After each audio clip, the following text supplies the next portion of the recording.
1. You've got some explaining to do. I'll let you in on a secret. I have a superpower. Not just any superpower like flying or X-ray vision. Pointless parlor tricks in my opinion. I use my skill set for a far more noble cause. I give people their happily ever after. Call me a philanthropist of the heart. The Mother Teresa of matchmaking if you will, but with snazzier footwear. Emma Woods, actress by day, Cupid in stilettos by night. It was my selfless charity. Every other actor in Hollywood had a charity. Some raised money for libraries or animal shelters. All worthy causes, yes. But me, I volunteered countless hours to bring lonely hearts together. And I was bloody good at it. Exhibit A, Annie Taylor was the best hair and makeup artist in Hollywood and dismally single. Her arms were covered in retro tattoo art and whatever color her hair, currently pink, it was always coiffed like a 1940s pin-up girl. Exhibit B, Randall Weston. The artistic director of my latest film. I didn't know very much about him except that he worked super late hours, designed wicked sets, and had a certain confident swagger in a George Clooney sort of way. He was also dismally single. Annie knew my head like no one else and she was all mine. I'd been assigned several very talented hair and makeup professionals, but for the past 5 years I'd not let anyone come near me with a brush except my Annie. No doubt she'd been in this industry a decade longer than I had. Brilliant did not begin to describe her. Her problem. She was married to her work. That is why I felt it was time Annie have a man. Let me rephrase that. It was time Annie have a man that wasn't a total and utter knobhead, which was very difficult to find in this business. Good men were mystical creatures like Merman or Sasquatch. No offense intended toward any mystical creatures reading this. I made it my personal quest to find such a man unicorn, whose existence like any other mystical creature was questionable. Until the day I found Randall. They were made for each other. They just didn't know it yet. And that is precisely why they needed me. Annie and Randall were about to be struck by this Cupid's arrow. But alas, artistic directors and makeup artists worked on opposite ends of major Hollywood studios. Therefore I decided with some reluctance to recruit help on this adventure, and I had the perfect man for the job, Jaxson Knightly. I'd never known a better friend than Jaxson. We had an understanding like close family, and he happened to be directing my current film. I expected he'd come to my trailer. He was so predictable it was adorable. The knocking came after lunch. Emma? Are you in there? Jaxson had a distinctive knock. He always rapped 4 times in quick succession and only used the knuckle of his forefinger. Then silence followed because he knew with a succinct clarity I was in my trailer. I was also adorably predictable. You know I am. Get your Aussie bottom in here. I think he rather liked it when I called him Aussie. And when I mentioned his Aussie bottom, his lips would curl at the corners. When he entered, his teeth were flashing and the glint of his olive green eyes was framed by the expressive creases of his smile. He was up to something. Or he knew I was. Jaxson closed the distance between us in 4 easy strides across the trailer and to the desk where I sat. He wrapped his lean fingers around my scalp and placed a platonic kiss on the crown of my head. How's my little Emma? I was worried about you. His brotherly concern was a little more than annoying. No need to worry. I'm not your little sister, you know. Awareness flashed in his face for just a moment. Indeed you are not. He placed himself on the sofa and crossed his long legs. But he said, I didn't see you at lunch. You know I can't stomach that dreadful caterer. I had something delivered. As you do every day. But you always eat in my office. That's because I don't like the food smell to linger in my trailer. I know. He smiled, thanks for bestowing the honor upon my wastebasket. You're very welcome. I'd been taking lunch in Jackson's office since he directed my first film. I didn't know anybody back then, and an artsy 25-year-old director straight out of film school was a heck of a lot less intimidating than all the old farts on set. Of course, back in those days his office was a card table propped up next to a pile of rubbish he called his car. Good times. So where did you lunch today, might I ask? In here, I said evasively. By myself. Jaxson looked around and sniffed like a bird dog. I don't detect the usual traces of your pad thai. I had a salad. Couldn't finish it. The rest is in my mini fridge if you're hungry. He squinted at me suspiciously. He may have winked, but it happened so quickly I couldn't be sure.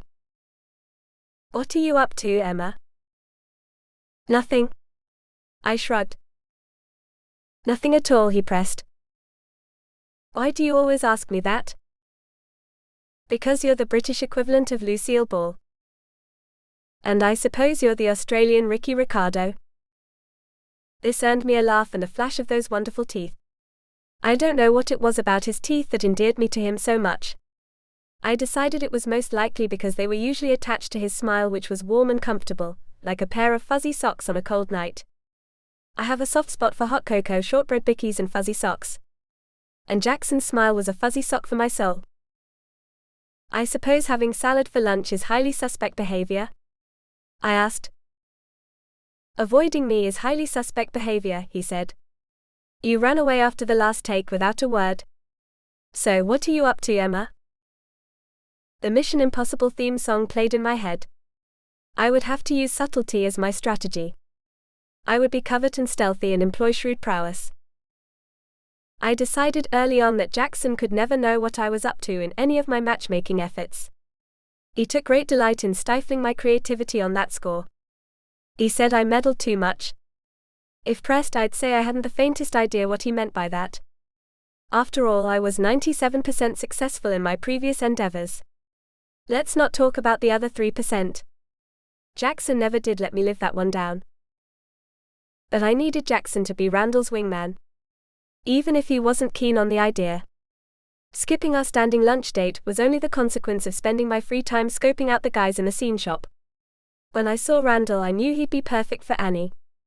Step 1, identify target. Check. Step 2, reconnaissance mission. I needed Jaxson for that. Now that you mention it, I said, I do have something I wish you could help me with. There it is. He uncrossed his legs and stretched out across the sofa.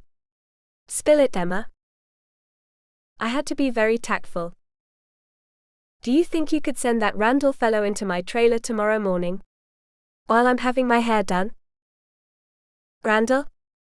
He blinked a few times trying to place the name. Randall Weston. Weston? Yes. That's the chap. The artistic director? The very same. Why? He drew out the word why as if stretching it like a piece of taffy. Careful, Emma. Tactful and sly. Like a matchmaking IMF agent, a female Ethan Hunt on a happily ever after mission. Do. I just have some questions about the set, that's all, I said. For historical accuracy. And you are questioning the historical accuracy of his set. For a steampunk fantasy. I could tell he was starting to become a little cross. Of course not, silly. But I want to be sure of my performance moving about in the space. I was lousy with excuses. Don't you think you should be asking your director about your acting choices? What do you think I'm doing right now? I blinked at him beneath layers of makeup on my lashes. Jaxson cocked his head and stood from the sofa. He placed his towering figure right in front of me, looming over my chair. He gently took my chin in his hand and stared directly into my eyes. His skin was a furnace against my cool face. I think he was trying to read my mind. I'm not entirely sure he wasn't successful. Maybe that was his superpower. What do I think you're doing right now? He said, narrowing his eyes into half moons. I nodded as well as I could with my chin in his grasp. I figured doe eyes were my best option at this point. He dropped his hands to his side, leaving my skin bereft of his warmth, and walked to the mini-fridge, helping himself to my salad. I think, he said quietly, you are trying to make your director jealous. I laughed, stroking my cheeks. Why on earth would you be jealous? Because you are seeking acting advice from a carpenter. He began looking through the drawers for something. Probably a plastic fork. I am not seeking acting advice from a carpenter, I said in defense. I trust you completely. He stopped looking in the drawers and stared right at me. You trust me? His tone was slightly incredulous. Of course I do. I leaned under my desk and retrieved a package out of my handbag. It was a spork and napkin, but it would do for salad. I handed it to him. I wouldn't work on so many films with you if I didn't. You're my favorite director. Thanks. He studied my features in open assessment as he accepted the spork. Do you make a habit of carrying cutlery in your satchel? In fact, I did. You can never be too prepared. I imagine not. He started toward the door. I'll see you on set. How did he do that? How did he distract me from my prime objective and almost make me forget my intentions? Get back on track, Emma. So, you'll send him tomorrow? I pressed. He stopped with his hand on the door handle. Then he didn't move, like he was thinking of a way to tell me no. Maybe I was being too obvious. At least introduce me, Jax. He whipped his head in my direction and his features darkened. He looked at me like I'd just confessed to eating children. You really want to meet Randall? I straightened. Resolute. Yes. He frowned. Why was he being so serious? I didn't like serious Jaxson. I liked funny Jaxson. Cheeky Jaxson. I'd even take condescending, protective, mansplaining Jaxson. So I did my best Lucille Ball impression. Please, Ricky. That softened him just a little, and as he stepped outside I caught a glimpse of that warm smile. Fuzzy socks. All right, Lucy, he said. But you've got some splaining to do. 2. Anything you can do. Did you eat my Cheez-Its? I accused Jaxson over the phone.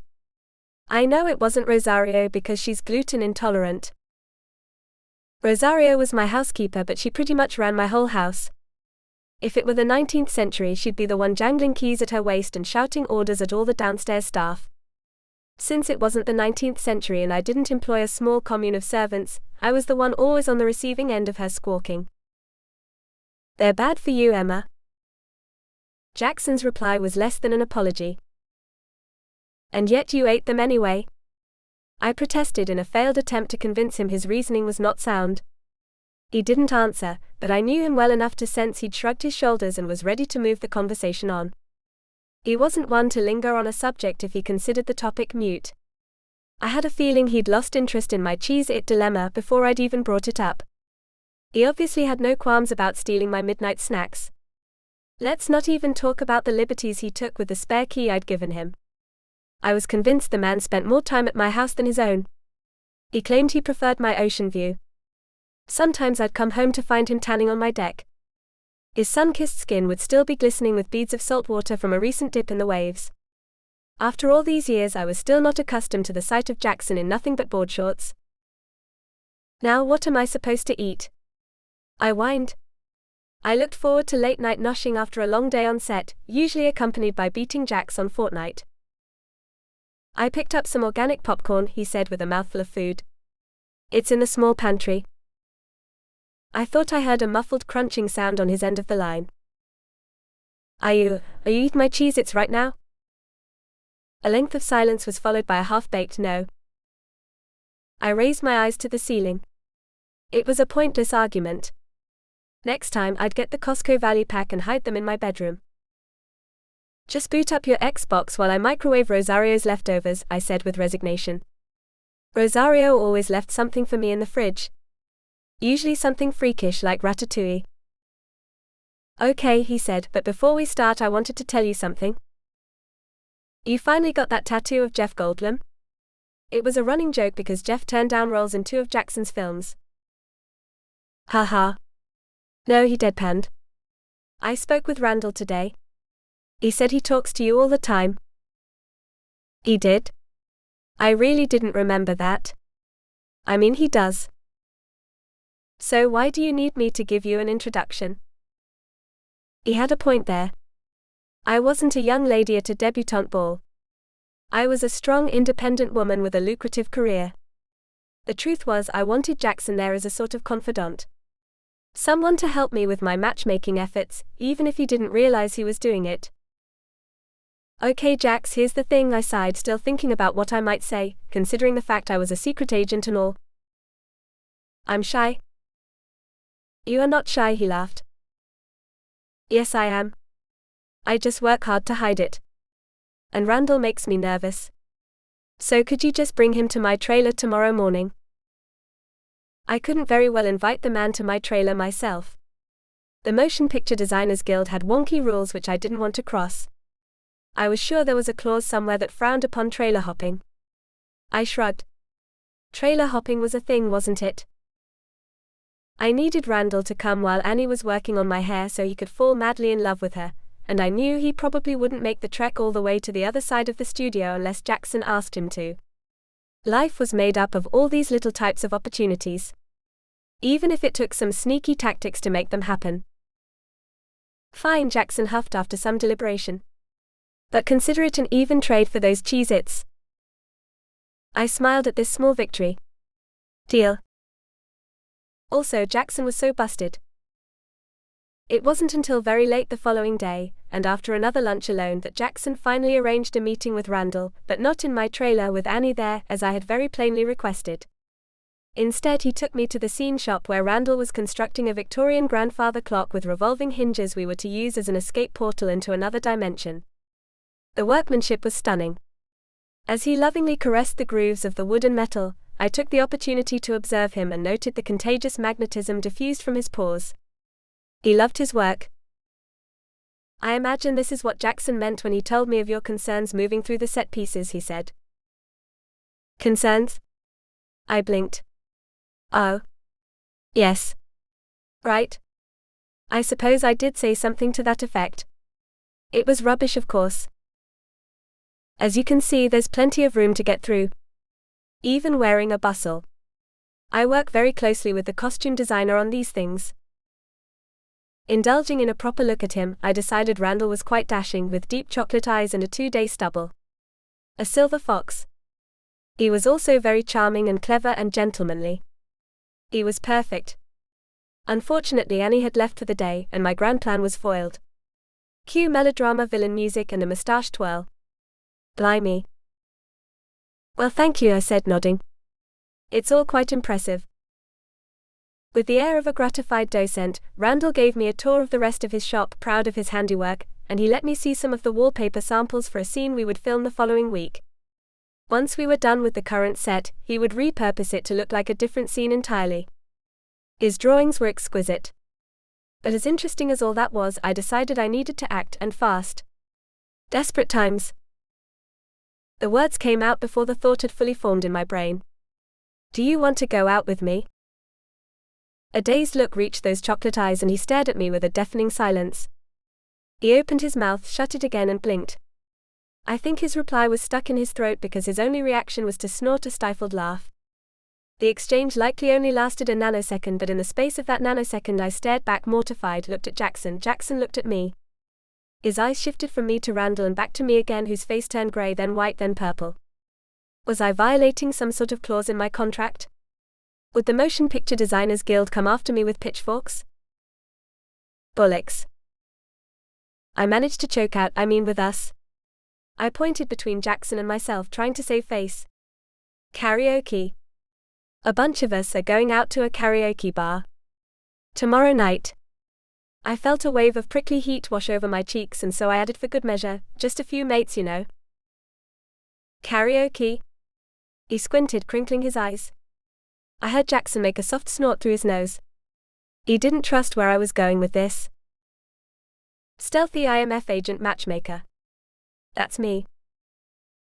We're big on karaoke, I explained. We go all the time. Right, Jax? Jaxson gave me the Ricky Ricardo glare. I gave him my Lucy grin and just kept talking. Jax and I have this little competition going, I said with a wink. Jaxson eyeballed me cautiously, half amused, half reproachful. I went on. We always do this little number from Annie, Get Your Gun. Anything you can do. Do you know it? Randall shrugged. I'm not sure. I sang a couple of bars to demonstrate. I then pointed to Jaxson for him to sing the male part. Crickets. Jaxson left me hanging. He cocked his head and crossed his arms. A warning. Lucy. I watched enough I Love Lucy to know she had no reservations about making a fool of herself through song and dance. And so that's exactly what I did. I danced circles around Jaxson singing both the male and female parts. I ended with a flourish of jazz hands. Randall's eyes lit with amusement. Jaxson put on his bored face. You see? I said, a little out of breath. I won again. I always do. Anyway, we could use one extra person to get the private room. They have a minimum. Plus Jax is tired of being the only guy. I am, he piped indignantly. Yes, you told me so. No, I didn't. Yes, you did. No. Yes, you did, yes, you did. I sang that last part for good measure. Jaxson rolled his eyes. Oh, I don't know, Randall said at last. I'm not a good singer. Well, then Jax won't feel so inadequate about his own voice. Fart. Jaxson glared at me. The truth be told, Jaxson was one of the most glorious tenors my ears had the pleasure of hearing. He knew that I loved his voice. He started studying musical theatre at the age of 4. Yes, 4. He received a scholarship to the Royal Academy of Music and Drama in Sydney. But the world didn't know him as Jaxson Knightly, Broadway star. The world knew him as Jaxson Knightly, a list Hollywood director and screenwriter. His little secret was safe with me. Don't beat yourself up over it, Jax. I winked at him cheekily. He uncrossed his arms and placed his hands defiantly on his lean waist. Oh, you're on, sister. That was more like it. Plus, I loved the inflection at the end of his sentences, which made them sound more like questions. So I made a wager. Drinks on the loser. I extended my hand to him to seal the bet. He shook it vigorously. You are going to curse the day you decided to take vocal lessons, Emma, he said, holding on to my hand a little too long. And I am going to order 25-year-old single malt whiskey. There was that smile again. That warm, cozy, dazzling smile that was part showbiz but mostly down-to-earth Aussie. It derailed me on so many levels.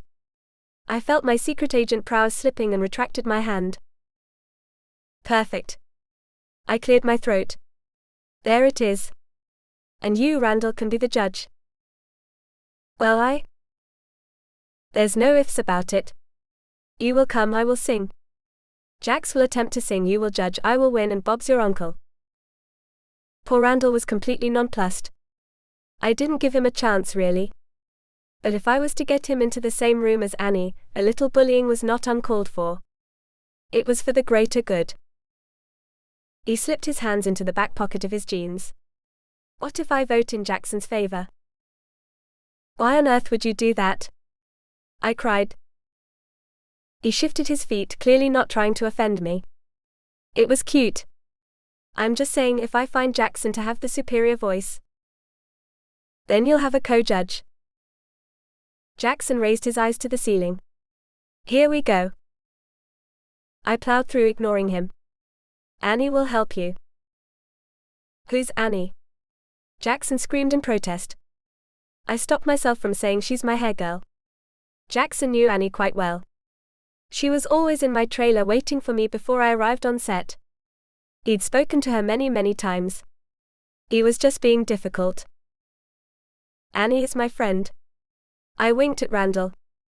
And she is drop-dead gorgeous. I really did feel like Lucy. All I needed was a perfectly coiffed 1950s ginger hairdo and a shirtwaist dress. Randall's face spread into a grin. All right, said he after a pause. I'll go. On one condition. He had conditions. You name it. You'll owe me a favor. He winked back. This guy knew how to play the game. He shifted his gaze to Jaxson. Both of you. Oh, if only he knew the favor I was doing for him. If only Annie knew how her life was about to change. I got a little giddy thinking about it. I may have squealed like a teenager because Jaxson shot me a puzzled glare. Gah. Those olive eyes just got to me. I was always under his scrutiny. Jaxson walked alongside me after we parted from Randall. He placed his hand on the small of my back to guide me through the piles of wood and masonry in Randall's scene shop. I wondered how put out he'd be if I told him I was perfectly capable of navigating my way out without help. But that was Jaxson. 8 years my senior, he felt the need to baby me. Take care of me. One day I would tell him I wasn't the 17-year-old ingenue he discovered all those years ago. The 17-year-old who earned him his first Oscar. I was 26, the age gap had closed between us considerably. One day I would tell him. But not today. He slowed his pace as we neared my trailer and rounded to stall my stride. Emma. When have we ever gone to a karaoke bar? 5 years ago. I don't remember that. You don't remember singing a duet with me? He sighed. No, I do not. Well, I am almost offended. I resumed my gait, walking briskly toward my trailer. His long legs kept pace with my stride with little effort. What was that all about back there? His tone was accusatory. I haven't the faintest idea what you're on about. Singing and dancing. Making propositions to that poor man. Propositions? I reached my trailer and raised myself one step, now eye level with Jaxson. He stopped right in front of me, his face so close I could feel the warmth radiating from him. He was gruff and soft at the same time, and smelled of oranges in a nostalgic way that reminded me of tea. Ah, London. I stayed my resolve, keeping eye contact with him. Unblinking. Jaxson sighed. A patriarchal, exasperated sort of sigh. Then his eyes softened, searching my features. How long have we known each other, Emma? I shrugged. I don't know. Of course I knew. But that wasn't what this was about. Why didn't you tell me about your plans for tomorrow night? I told you yesterday. No. The only thing we discussed yesterday was your desire to meet Randall. I turned to open the door to avoid his gaze. I thought I mentioned it. I made my way in and made a beeline for the mini-fridge. My mouth was suddenly dry. Water? No, thank you. You just don't listen when I speak. I took a swig of water. I don't listen to you, he exclaimed indignantly. Emma, I hang on your every word. I was in the middle of swallowing a mouthful of water when he said that. My reaction almost sent the water from my mouth through my nose. He was trying to get my goat. Tease me. It did not escape me, however, that his eyes had a certain sincerity in them, and his tone was layered in his soft Australian cadence. I tried my best at a witty comeback, but I had temporarily lost the use of my tongue.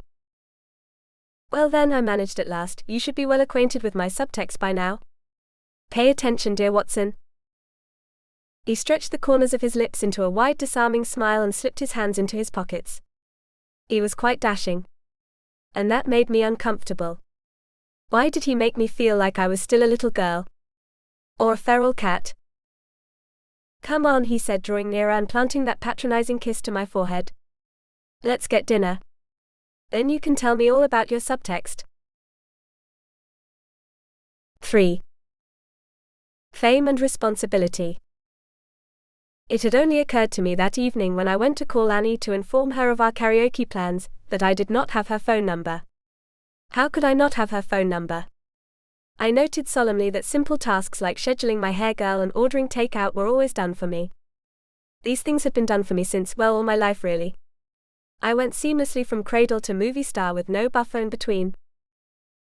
I also had a little difficulty finding a few other people, for the ruse of needing a private karaoke room. In the end, everyone I asked was busy and couldn't change plans last minute. That wasn't concerning to me because I had a backup plan.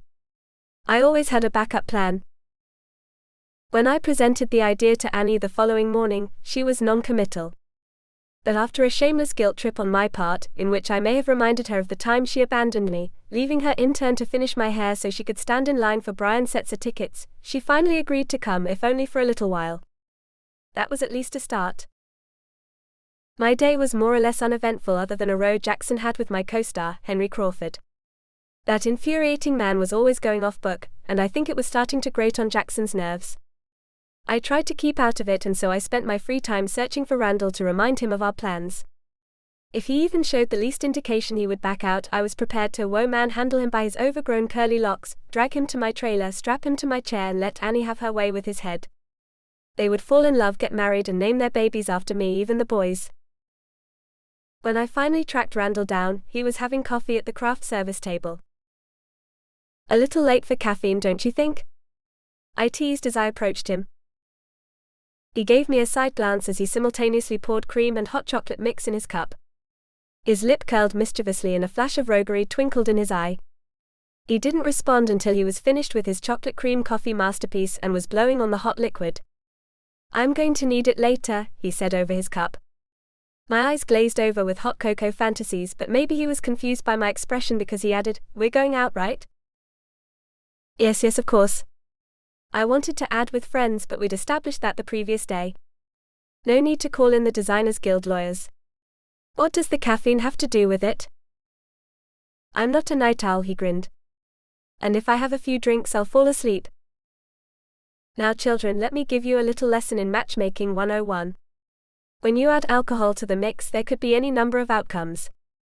Remember when I told you I was 97% successful? The other 3%, that one time it ended in disaster, alcohol was a factor.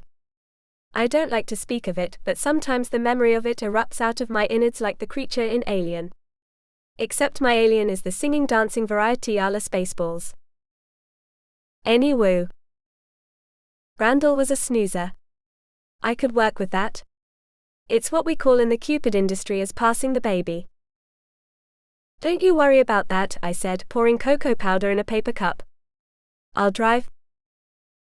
No, he said. "I know when to cut myself off." "I insist." My words were absolute and non-negotiable. I could use a carpool buddy. It was a foolproof plan. Randall would ride with me to the club. Annie would arrive alone. Fairly early in the festivities, I would come down with a headache or cramps or foreign accent syndrome and sneak out like the stealthy ninja I was. But before I left, I would pass the responsibility of driving Randall home to Annie. Passing the baby. She would then have him alone in her car, both of them still floating in the euphoria of a karaoke-induced fun fest, and instantly fall in love. End of story. Mic drop. I finished mixing hot water and milk in my cup and took a sip. Ah. Warm heaven. "What about Jax?" he pressed. "Oh right.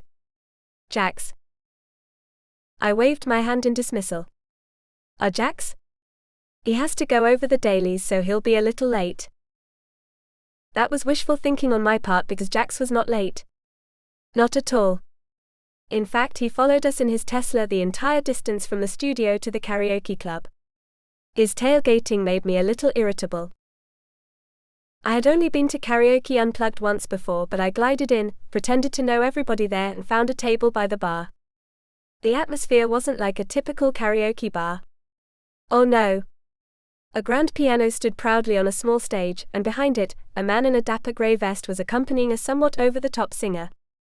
The singer in question, a young woman wearing a magnanimous amount of makeup, was belting her little heart out to cabaret like Liza Minnelli on 10 doses of 5-hour energy. I could tell by the way Jackson's jaw ticked he was not amused. He shifted his eyes over the entirety of the room. "What is this place? I thought we were going to a private karaoke house."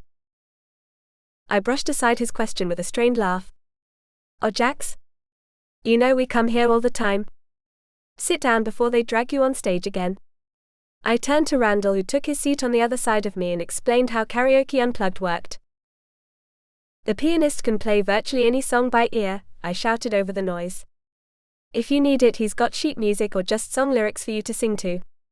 See that music stand? It has a digital monitor that scrolls as you sing. Don't ask me how it works, it just knows where you are in the song. Probably based on the time signature." He nodded, trying to appear keen to my briefing, but by the look in his eyes he was a bit horrified by the idea. I gestured to the other patrons around us. "Most everyone who comes here is a musical theatre performer," I said with some enthusiasm. "One night, half the touring company from Rent came in after a show at the Pantages. Of course, there are a lot of amateurs and college students too. It's a fun mix. The cocktail waitress came to our table to take our drink order. A nauseating fangirl admiration for Jaxson played on her features. She didn't seem at all impressed by me, which didn't concern me at all, except I could perceive she was only fawning all over Jaxson because she was most likely an aspiring actress. A newsflash, lady. Directors aren't in charge of casting, and even if they were, careers aren't made in karaoke bars, restaurants, or bathroom stalls. Not usually. Nevertheless, Jaxson placed our order with his darling smile, thanked her cordially, and addressed her by name in the most sincere manner imaginable.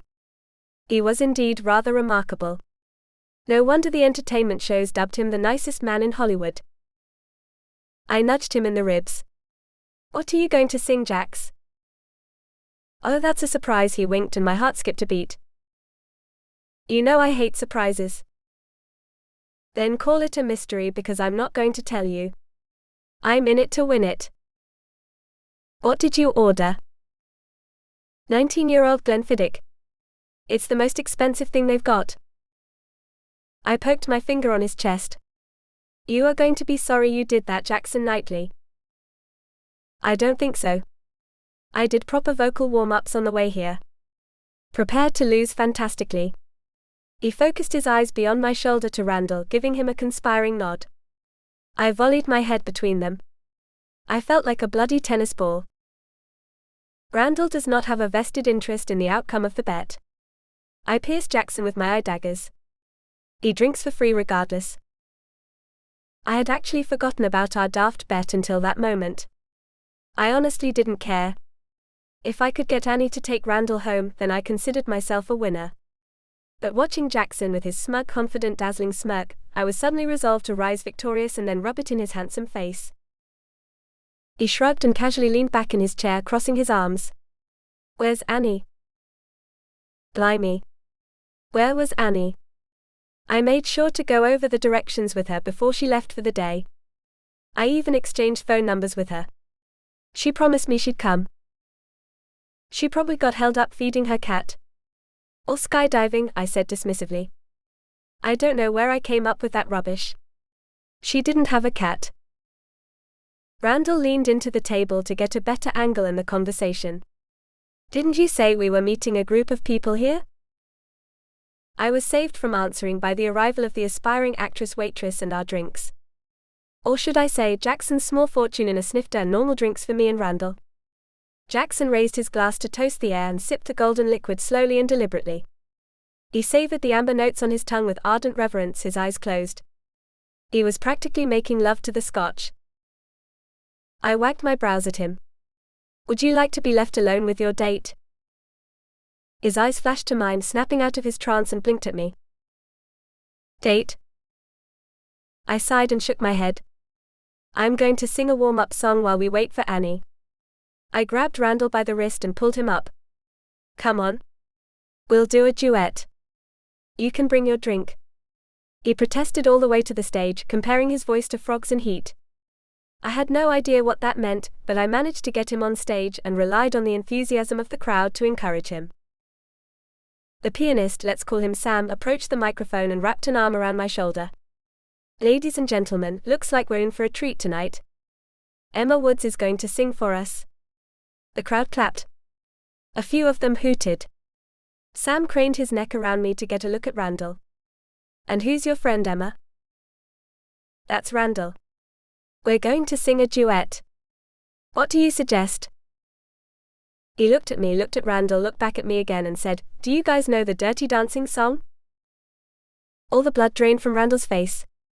He waved his free hand in front of him in the universal gesture that meant no, no, no, but everyone in the bar cheered him on. I thought I heard someone shout, You can do it, a la Rob Snyder. A few people laughed at that. I motioned for him to chug his Jack and Coke, then turned back to Sam. Sure, I said with a smile. Everybody knows that one. I wondered momentarily how Sam, the piano man, wonderful musician that he was, could pull off an 80s pop song that was mostly guitar and bass driven. Then I saw three men take the stage, and I noticed as they reached for their instruments that there was an electric guitar, a bass, and a full drum set behind me. I was more than a little impressed and suddenly wanted to sing a Sheryl Crow song. I waved at them amicably. They waved back. The drummer winked. Randall looked like he was about to run. "We got your back up," the lead guitarist said as he slapped Randall on the shoulder. Surprisingly, this seemed to put him at ease. The music started, just a solitary note suspended, unwavering, waiting for the male vocals to begin. The words appeared on a screen before us, ready to scroll through the song. Randall froze. The band behind us tried to prompt him, but his mouth looked like it was better poised for croaking. All that confidence, all that foxy George Clooney swagger was roadkill somewhere on Melrose Avenue. It must have flown out the window on the way to the pub. This version of Randall was a sad, clammy fish. The dear bar patrons helped him sing the opening lyrics to "I Had the Time of My Life" with the robust encouragement of a grade school choral teacher. I was right. Everyone did know that song. Everyone except Randall. He chimed in once every other line with a single word on a single note, but not quite in the correct key. He was really butchering the song, but to his credit, he had warned me. The veins in his neck were strained under the tension of his efforts. He looked like he was in actual physical pain. Poor man. The next verse was mine. I took over the leading vocals with all the feeling my theatrical training afforded. I crooned the slow ballad melody and took his hand in mine for dramatic effect, squeezing it to show him some comfort. I was rewarded with a sprinkling of applause. He squeezed back with a small smile. His upper body was still rather stiff, but the features of his face began to relax. Then the rhythm started to pick up and it was time for his next solo. But he didn't even attempt to sing this time. Instead, he held the microphone by his hip, tapping his cowboy boots and rocking his head to the beat. Again, the band behind us and the bar crowd sang his lyrics. Everyone was joining in, really truly enjoying the office of singing his part for him. I noticed a smile form on his face as it reached his eyes.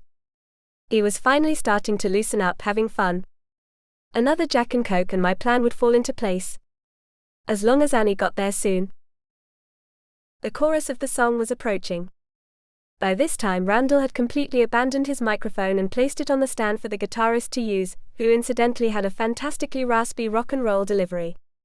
He and I were throwing down some ace harmonies while the rest of the band joined in, and the entire club became a scene out of a movie musical. Randall continued to bounce his head playing air guitar. He'd found his lost swagger. Then he did something entirely unexpected and man-unicorn fantastical. He broke out in full Patrick Swayze choreography. He had the footwork, the spins, the hip thrusts all down cold. Or should I say hot? Certifiably hot. The crowd went absolutely bonkers. This bloke could dance. And it was absolutely contagious. Still singing the duet with the guitarist, I swayed my hips, clasping the side of my skirt with the movement. I couldn't help myself. By this time, some of the patrons had gotten up from their tables to dance, some of them recording videos with their mobile phones. Scanning the crowd, I searched eagerly for Jackson but came up naught. He was nowhere in sight. Then, as if Randall couldn't surprise me more, he straight up lifted his knees to his chest and jumped off the stage. Then, gracefully recovering from the jump, went into a tour in the air, transitioning into a kick-slide ball change sequence. I was gobsmacked. Everyone in the pub was on their feet. Those who didn't have room to dance rocked in place, clapping and singing along. It was bloody brilliant. I thought to myself, this would be a good moment for Annie to arrive because Randall was off the charts dishy. He knew how to work the crowd. At one point he took the hand of a random girl and spun her around. She landed right into her date's arms and they crashed seamlessly into a mambo.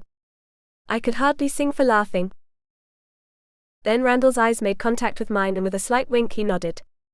It was that nod. The Patrick Swayze nod, just like in the film. It said, "Come at me now." And I did. I don't know how I got off the stage in the very unpractical stilettos I was wearing. Perhaps some chaps carried me down. I couldn't be certain because I was in a musical trance. The rhythm, the energy, the magic of the moment consumed me, and recalling the ballet training I had as a child, I bounded towards Randall in a pas de courroux. 3 things happened at once. Seemingly in slow motion. First, I vaguely remember Jackson shouting my name. The word "don't" may have come after that. Second, the heel on one of my Gianvito Rossi pumps wobbled under my foot, but I was already committed to the jump before I could slow down. Third, a camera flash went off and catching Randall's line of sight distracted his focus and maybe even temporarily blinded him. I'm not entirely sure. But all these combined contributed to the devastation that followed. As Randall reached for my hips, I could not achieve the height needed for the lift, and in one very painful and embarrassing motion we crashed to the floor. People gasped. The band stopped playing. Mobile phones surrounded us. And I was straddling Randall's skirt at my waist with my nose inches from his face. Flash, flash, flash. It must have been only a few seconds, but it seemed like a small eternity, me on the floor in quite a compromising position with Randall, the homespun older albeit hot artistic director. That would be a very, very bad time for Annie to arrive. A pair of strong, capable hands lifted me to my feet and, securing me in place, swept the hair from my eyes. The concern on Jackson's features was equally mingled with wide-open, glaring eyes. Oops. Mobile phones surrounded us, some of them clearly recording video. Jaxson turned to help Randall without releasing me from his grip, but Randall was already on his feet. He lifted his arms up to show the crowd. I'm okay. Some laughed, some cheered. But Jaxson pulled me by the arm and parted the crowd around us like Moses in the Red Sea. We're getting out of here. His voice was stern and commanding. Now. I didn't realize until we were in the parking lot that he had my handbag. He reached in, deftly retrieved my car keys and opened my door. Before I could slide in, he rounded on me. Emma, what were you thinking? I didn't have an answer, and I figured doe eyes would not work on him this time. He shook his head. You are a public figure, Emma. A household name. That stunt is going to be all over social media within the hour if it isn't already. Do you have any notion of the consequences your actions caused here tonight? I had nothing. Doe eyes? Chin wobble? Bloody hell. It's not a big deal, I said, unwittingly resembling a whiny teenager. His eyes flashed from green to black. You are so wrong. So very, very wrong. In case you haven't noticed, your face is all over magazines and billboards and redbox kiosks. That's called fame, Emma. And with fame comes responsibility. I rolled my eyes. You sound like Spider-Man's uncle. I could hear Randall suppress a laugh behind us, but Jaxson went on as if he hadn't noticed. This is not a joke, Emma. People look to you for inspiration. You have an opportunity to make an impact. Instead, you flitter around like an entitled, spoilt teenager. Bad form, Emma. Very bad form. His words hung in the air like a thick fog. Silence ensued and the staring contest began. He won. I could never hold his gaze for very long. Something about him when he was disappointed in me made me want to crawl inside myself and hide under a blanket. I was 8 years old again, bracing myself for a smack on the bottom. Better push that thought way down, Emma. I turned to enter my car, but Jaxson caught my hand and pulled me close. The scent of him, fine musk and oranges, was now mingled with very expensive scotch.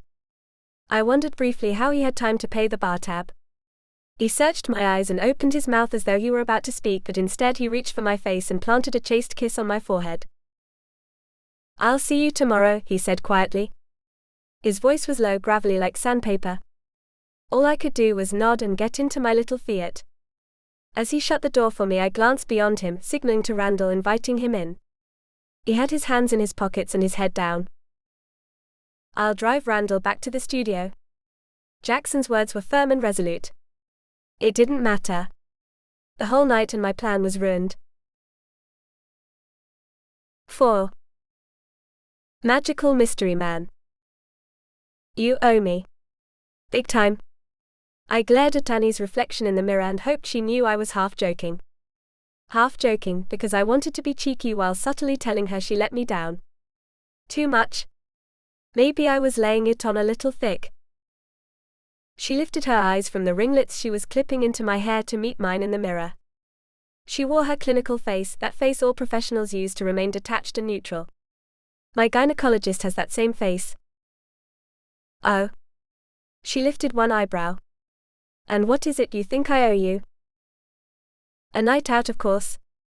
I would have never made a fool of myself if you'd been there. It's probably all over the interwebs. Well, she said, resuming her work, I wouldn't know because, as I told you, I was a little busy offering a sacrifice at the porcelain throne. I grimaced, failing miserably to show compassion for her bath vest. You are a very funny individual, I said casually. It's a shame you're single. Here we go. There's a guy out there for you, Annie. He's close, I can feel it. Closer than she knew. She shook her head with a tiny eye roll. We'd had this conversation before. I don't think so. I think so, I insisted. You are beautiful and you're smart and you're funny. Annie paused her work again and stared at me in the mirror. She opened her mouth to speak, closed it and opened it again. I thought she was going to say something like, "Girl, you crazy." Or "Go bugger off and do the cinnamon challenge." But she didn't. Instead what she said was, "So are you." What? So are you. You're beautiful and smart and funny. I waved her comment off like a housefly. That's just my job. You make me look beautiful with your magic fairy dust. I appear smart because I have great lines and I'm funny on screen because the director is brilliant. Jaxson was the most brilliant man I knew. True. She reached for another ringlet hairpiece. You're really not that beautiful. It's the magic fairy dust. I feigned offense, but I didn't have to pretend with her. I really wasn't that modest. She winked at me. So why aren't you seeing anyone? Me? I don't have time for that. My life is a series of long days on set, press junkets, fundraisers and charity galas. And don't you need a date for those fundraisers and charity galas? A date? Pish, I scoffed. No way. I go with just Jaxson. Just Jaxson? Sure, I shrugged. And always just Jaxson? She was wagging her brows at me in the mirror. Pretty much. Why? And you do other things with just Jaxson? We go for dinner a few times a week. Doesn't everybody go to dinner with their best friend? Even if that friend is swoony and lovely? And you take your lunch to his office every day, she added. Of course I do. He's my best mate. Your mate. Right? Oh, you know. As you Yanks say, buddy. She grimaced. Alrighty then. I silently watched her and noted she was quite odd by my estimation. The way she chewed her gum using only her front teeth. The fact she wore spectacles with no need for a prescription, or how she donned rose gold cat ears even though it wasn't Halloween. So what if she was 30-something? Her style transcended the conventions of popular fashion. She was beautiful, smart, funny and odd. And she was perfect for Randall because he was handsome, smart, funny and awkward. I mean, he pulled that dirty dancing act from somewhere out of the cosmos. It was brilliant. She was brilliant. They'd be brilliant together. I wondered if they'd have a big wedding or elope in Vegas. A familiar knock sounded on the door. 4 raps with the knuckle. The heartbeat of a Time Lord. It's just Jaxson. Annie shot me a cheeky grin and winked. I'm going to get me a bagel. You want anything? She put her magic hair instruments down and strode across the trailer, opening the door. Oh, hello, Mr. K, she said with a thick layer of sarcasm. What a surprise. Cheeky. He smiled warmly. I don't eat bagels, I called out, watching her squeeze by him in the narrow threshold. But maybe stop by the scene shop on the way and ask if any of the guys would like a hot chocolate cream coffee. No guy in particular. Just ask if anybody there likes a lot of sugary chocolate and cream in his coffee. They'd appreciate it. Okay. Annie glared at me like I was from Mars and disappeared into the frigid November dawn. It was so early. And cold. It's monkeys outside, I bellowed to Jaxson over my shoulder. Close the bloody door. Jaxson stood in the threshold studying me. His eyes warm and curious. He hooked a thumb over his shoulder in Annie's direction. What was that all about? He stepped into the trailer and closed the door behind him with one hand. His other hand was occupied with a reusable drink holder. He brought me my wheatgrass smoothie. My eyes widened at the beautiful mixture of kale, cucumber, ginger, green apple, lime and wheatgrass, cold-pressed, whipped up and presented in a mason jar. His jar was not so green. I guessed it had carrots and celery by the look of it. Thanks, I said with no small degree of appreciation. Also, I was deflecting. The best way to avoid questions is by asking questions. I'd learned that from detective movies. How's my favorite Aussie this morning? Walt Whitman I was not. But they were words and they had some semblance of human conversation. He pulled a chair to sit next to me, holding me captive with his gaze. I'm fine. Or at least I would be if I hadn't seen this. He reached into his pocket, retrieving his phone, and thumbed through his touchscreen, accessing FaceTwit, BuzzGram, Twitter, or whatever they were called. I didn't know anything about social media. I was an anomaly of my generation. All of the articles he showed me were flooded with copious amounts of viral photos and videos from Karaoke Unplugged from different angles, of my botched dance lift with Randall. Someone had made a gif from an unflattering view of my skirt at my waist as I clobbered Randall. It was in slow motion and on repeat. Someone else used that footage and superimposed a cowboy hat on me with a caption that read, "Ride him cowgirl." Yet another person compiled several videos and photos from all over the interwebs and added the audio from Dive In by Trey Songz. It was all quite mortifying in varying degrees, but almost all the comments, headlines or memes asked one question. Who was this mystery man? Then all sorts of theories popped up. Shippers. Trolls. Orcs. It was rumored by these trolls, shippers, orcs that he was my baby daddy, sugar daddy, shag daddy. A secret love affair. Ugh. This was such a bloody mess. I looked up at Jaxson and cringed. Did Randall see this? I don't know, he snapped. I wrinkled my nose. I had to fix this.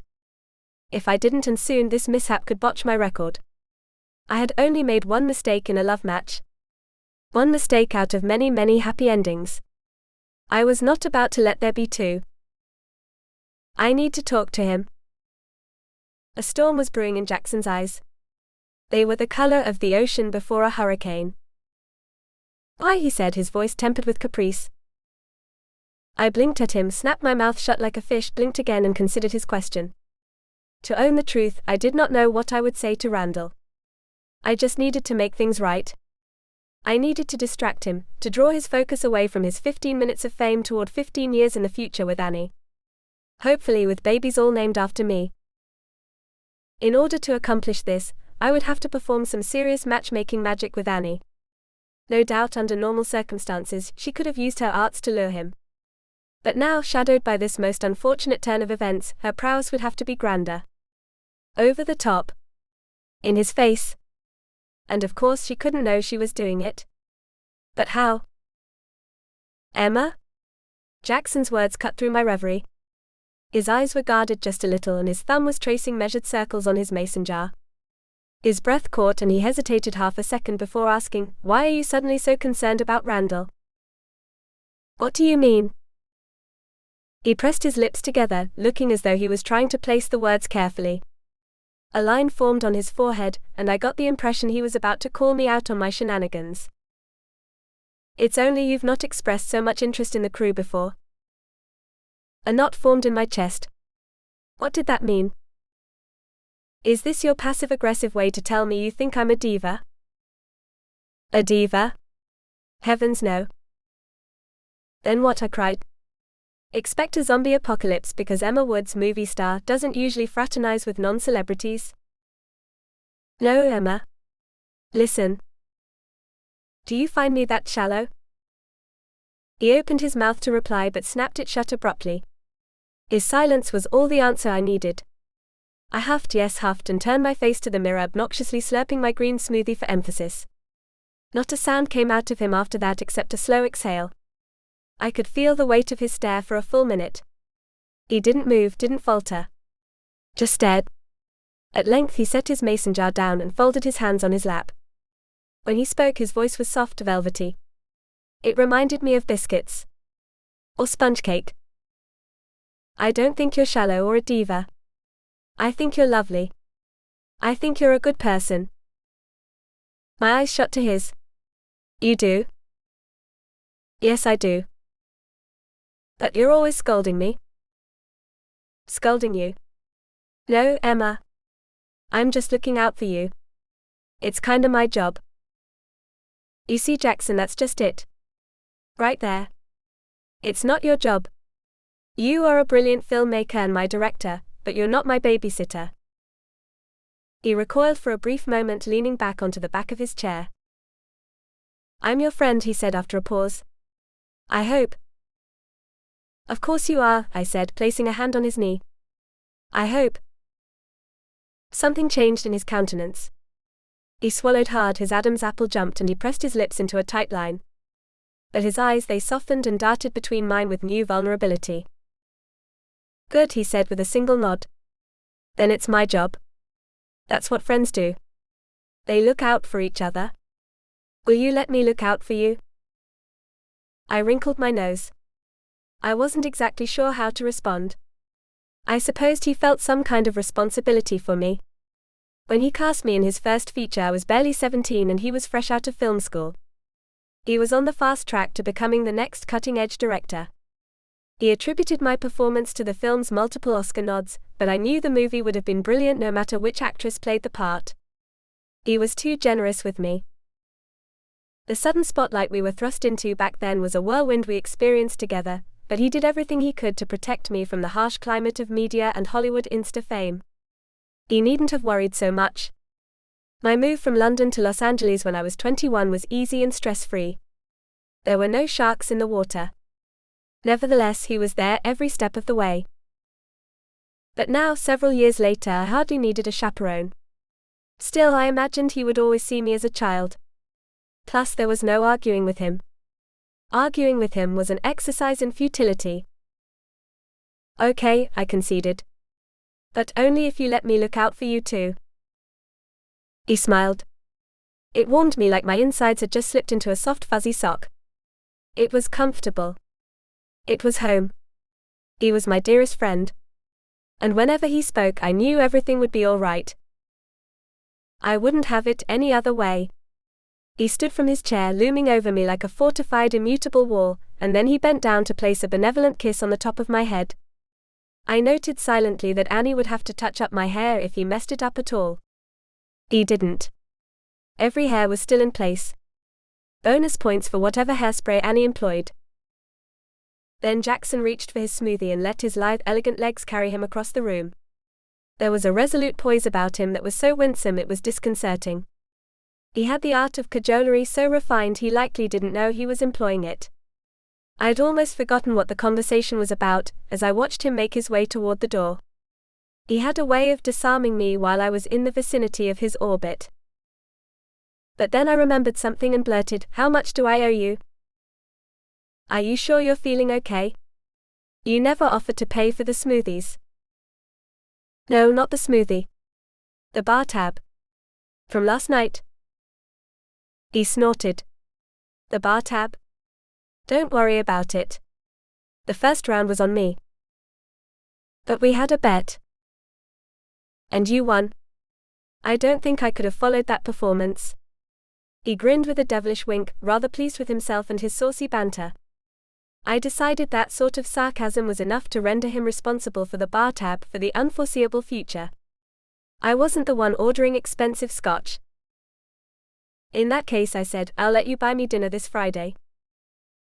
We had a standing date, as was our tradition since our first project together, to dine together every Friday night as long as we were in the same city. Our schedules being what they were usually meant we had to eat at odd hours of the night, or whenever we were done filming for the day. "I always buy you dinner," he said with a smile. "Just so we're clear." He shook his head and reached for the doorknob. "It's going to be late this week." "That's okay," I said with a shrug. "We'll go to Jerry's." Jerry's famous deli was one of our favorite haunts because they never closed. Also, the cheesecake was flown in from New York daily. "Sounds good," he grinned. "I can already taste the pastrami with a side of heartburn." "But the week after that I want to go somewhere nice," I said. "Oh. His jaw ticked. Nice as in expensive?" I shrugged in an attempt to appear nonchalant. "It doesn't have to be expensive. Just intimate." His eyes glossed over and he swallowed hard, probably regretting his offer to pay. I can make reservations." I wondered at that moment as a genius plan was forming in my head, if I should ask him to make the reservation for 4. A slip of the ace, as we matchmakers like to call it.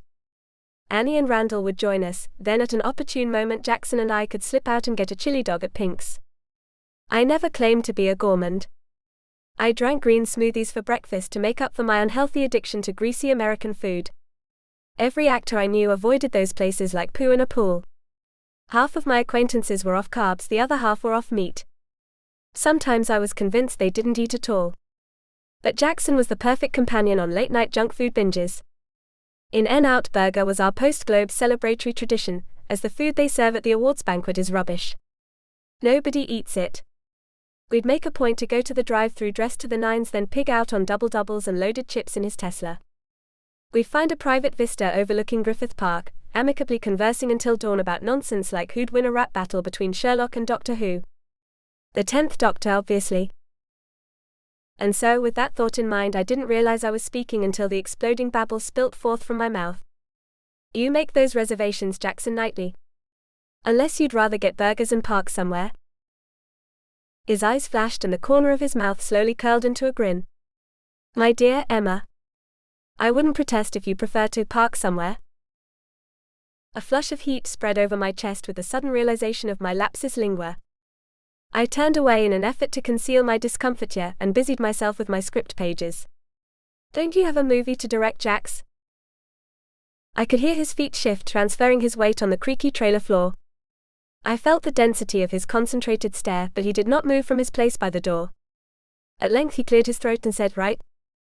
I'll send the AD when we're ready for you. And without further discourse he was gone, leaving me in the tumult of my thoughts. 5. Millennial. I was soberly reminded as I reached the set that morning that just because I chose not to waste my time twitting and twatting on the interwebs, didn't mean other people didn't indulge in such frivolous trivialities. I received more than a few pointed giggles, some heckling from crew that knew me well enough to tease me, and a full day of jokes and puns from my co-star Henry Crawford. You know, Emma, he quipped between takes, next time you go for a publicity stunt, take me along. I need to shake my good boy image. Henry Crawford didn't have a good boy image. After a very public DUI and some hushed-up butt-pinching allegations, the last thing he needed was more publicity. I honestly didn't understand why Jaxson hired him for this film. When I asked him about it, he mumbled something about a compromise he made with Candace, the senior casting director. Something about Candace chaffed my hide. I wondered if she would have preferred J-Law or Amanda Seyfried instead of me on this project. I wondered if Jaxson had to make a concession for my sake. I didn't like thinking about it any more than he liked talking about it. Jaxson and I generally didn't talk about work outside the confines of a movie set. We'd have a chin wag for hours about pop culture or 19th century literature, but rarely allowed the business of Hollywood to creep its way into our conversations. So I never pressed the Henry issue, and he never volunteered the information.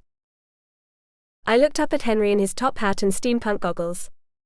I was starting to become cross from hours of confinement in an unyielding corset, and I might have come across in a snide manner when I responded, I think you are doing a fine job of that without my help, sir.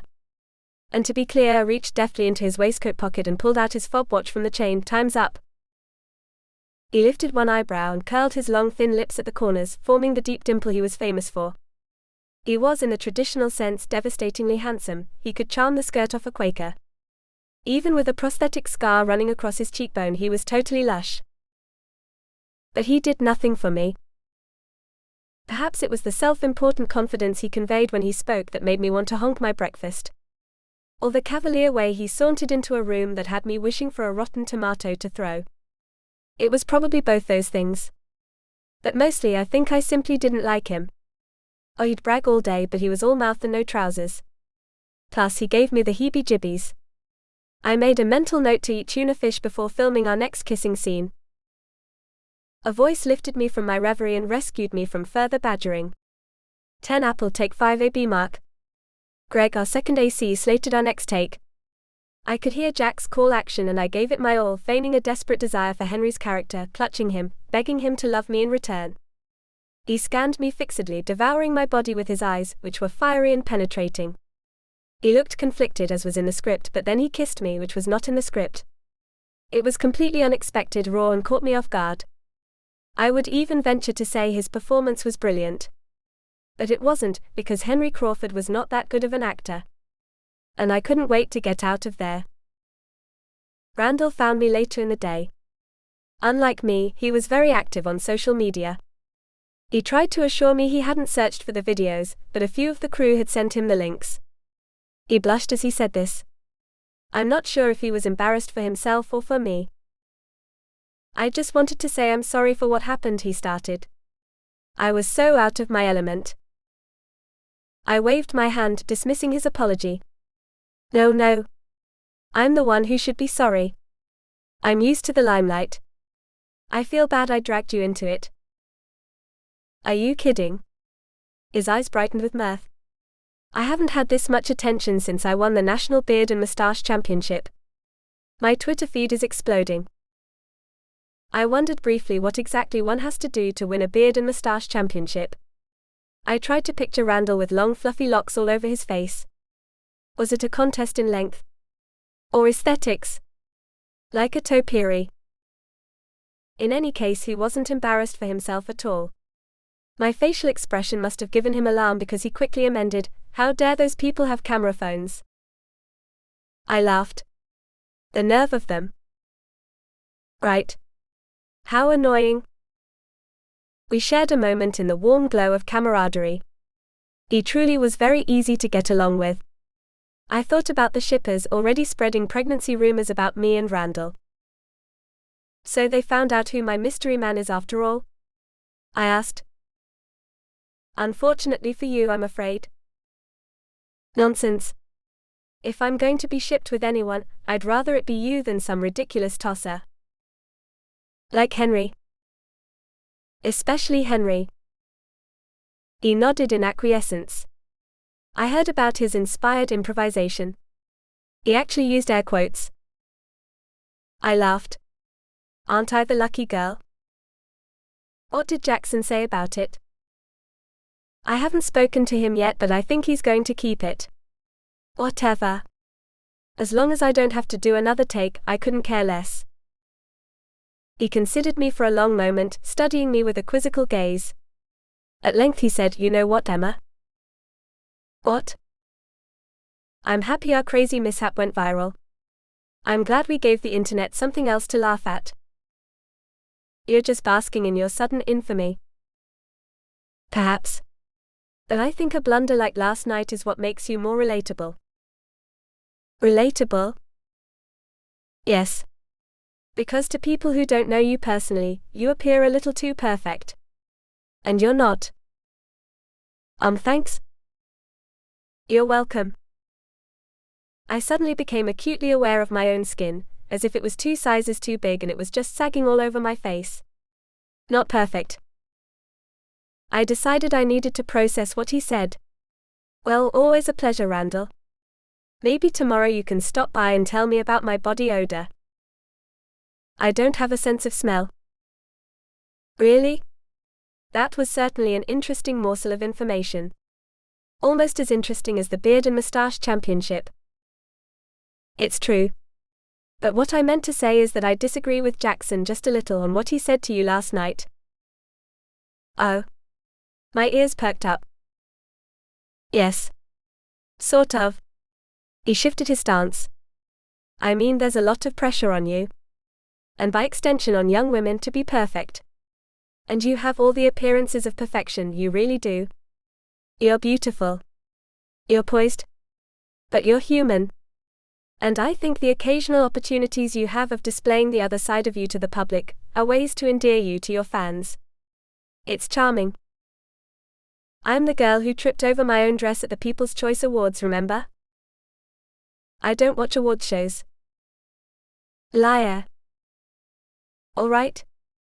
I do watch award shows. But only to perform voodoo on the contenders in my category. He winked with a mischievous grin. I'll bet you have an impressive collection of pins. I do. So don't double-cross me. Wouldn't dream of it. I should probably take a sample of your hair just in case. Speaking of hair, I said, reflecting my thoughts, I'd like to start a vlog. He stared back at me with a blank expression. A hair vlog? Yes, no, I stuttered.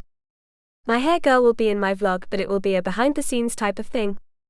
Like what Heidi Blickenstaff did with Broadway.com. Randall blinked at me. I did not catch that one. Heidi Blickenstaff was my hero. Her performance in Something Rotten was one of the most entertaining things I'd seen in a long time. She was funny. I wanted to do funny. I must admit I was a little jealous. Never mind that. I fished my phone out of my day bag and presented it to him as if it were the One Ring. Here. Randall squinted his eyes at the phone, then at me, then at the phone again. Then he gave me a sideways glare. Why are you handing me your phone? He didn't reach for it. I need help setting it up. Setting what up? He spoke very slowly, like he was dealing with a toddler. My vlog. Truthfully, I didn't have the faintest idea what platform to use. Should I create a website? Should I open a Twitface account? Once I created videos, how would people find it? I had so many questions. But if I was being truly honest, I just wanted someone to call action and take care of the technical stuff for me. Enter Randall. He seemed to know what to do, and it would be the perfect device to introduce him to Annie. He studied me suspiciously. Don't you have a personal assistant or a public relations person to do those things? I sighed. I did have such a person, and that person was my overbearing mother. My mum, whom I loved dearly from the safe distance of several thousand miles and 8 time zones. My mum, for whom the term mumzilla was coined. My mum, who hadn't eaten a carb since the Y2K scare and served sliced watermelon instead of cake at my birthday parties. My mum, who managed my career from London but really only posts selfies on her official Emma Woods fan pages. I'd rather entrust my vlog to a meerkat. No, I said. Not really. It was a half-truth. I did have a publicist and an agent and a half-dozen other people looking out for my image, but I actively avoided their calls. He peered down at the phone in my hand as if it were laced with anthrax, but with a reluctant sigh took it and began to thumb over the screen. You don't have any social media accounts? No.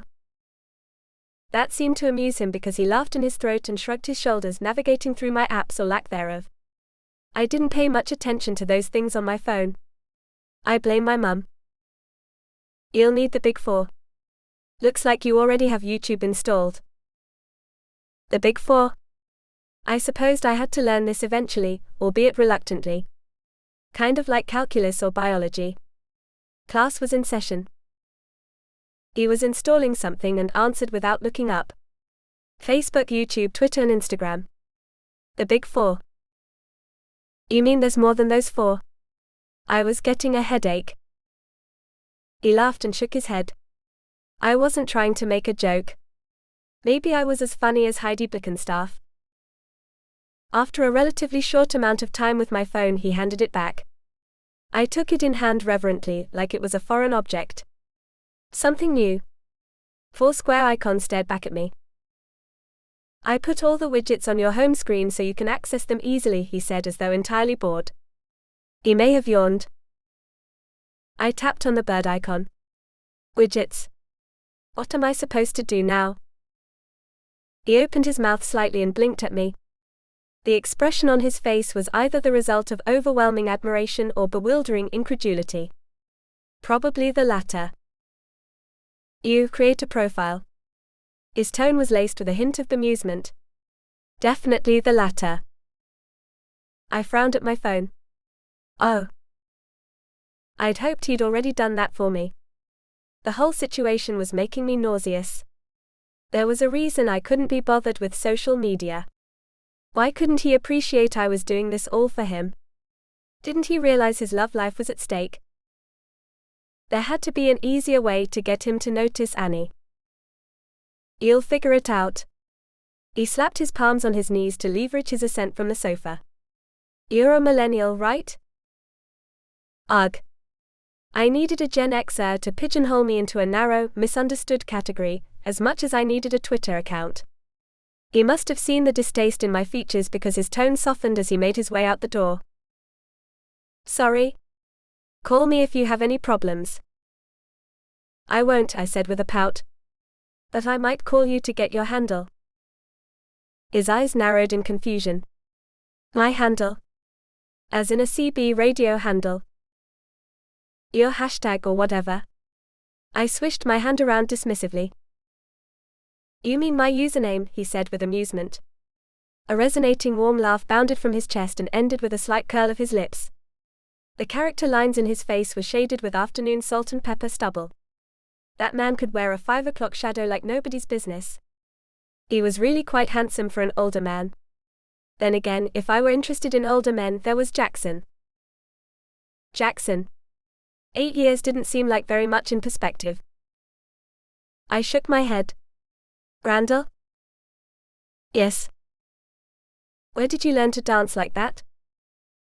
He turned a shade of pink and shrugged.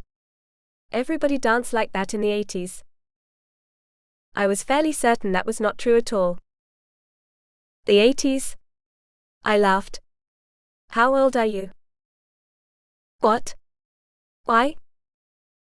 Because you know more about internet stuff than I do, yet you call me a millennial like it's a dirty word. He recoiled. Clearly I hit a nerve. I'm sorry. I was only joking. I'm not very good in the jokes department. He ran his fingers through his thick curls and grimaced. 45. Wow. 45 and a good head of hair. Of course, what did I know about such things? He had at least 10 years on Jaxson, who also had great hair. I smiled at the thought. Thanks for your help, old man. Well, touche, Miss Woods, he said with a wink. Now it's 2 favors you owe me. I made a mental note to buy him a bottle of tequila. 2 bottles. 1 for each favor. 6. Shrimp breath. It took me until the wee hours of the morning to set up my social media accounts and learn how to navigate through them. Randall was right though. It was incredibly easy to figure out. I watched videos on how to start a vlog, what microphones to use, special lighting, how to get followers, and 1,000 other useless things. I ended up getting distracted for a couple of hours on DIY videos, and made some impulse craft supply purchases. I totally needed to invest in a hot glue gun. By the time I fell asleep, I had posted a few teasers to my vlog and had over 5,000 followers on Twitter. Easy peasy. Fast forward to my makeup session with Annie and I was on fire. Heidi Blickenstaff, eat your heart out. Of course, Annie was rather camera shy at first. I convinced her to splash on a little mascara and tidy her hair to give her some confidence. It didn't work. She actually ran from my trailer and threatened to send Henry's hair girl instead. In the end, I had to bribe her with an introduction to Jake Gyllenhaal. She finally agreed. I decided to keep it raw, just some fun behind-the-scenes moments to share with the internet, but mostly to Randall. He had his moment of internet fame, now it was time for Annie to shine. He'd be eating out of her hand by the end of the week. I aimed my phone at the mirror while Annie performed her magic, catching her image in the reflection. She was starting to loosen up. Now for the serious questions, Annie. She frowned and continued to pin jewels in my hair. I gave her a somber glare, showing I really meant business. She waited in rapt attention. What are you binge-watching these days? She shifted her weight and cocked her head to the side. Answer truthfully. The balance of the universe is hinged on your answer. Well, I have only recently gotten into the Harry Potter series. Books or movies? Both. I'll read a book, then watch the movie to compare. I'm on book 5 now. And? Oh, I like them. The books are better though. This was a conversation I could get into. Book 5 has the worst villain.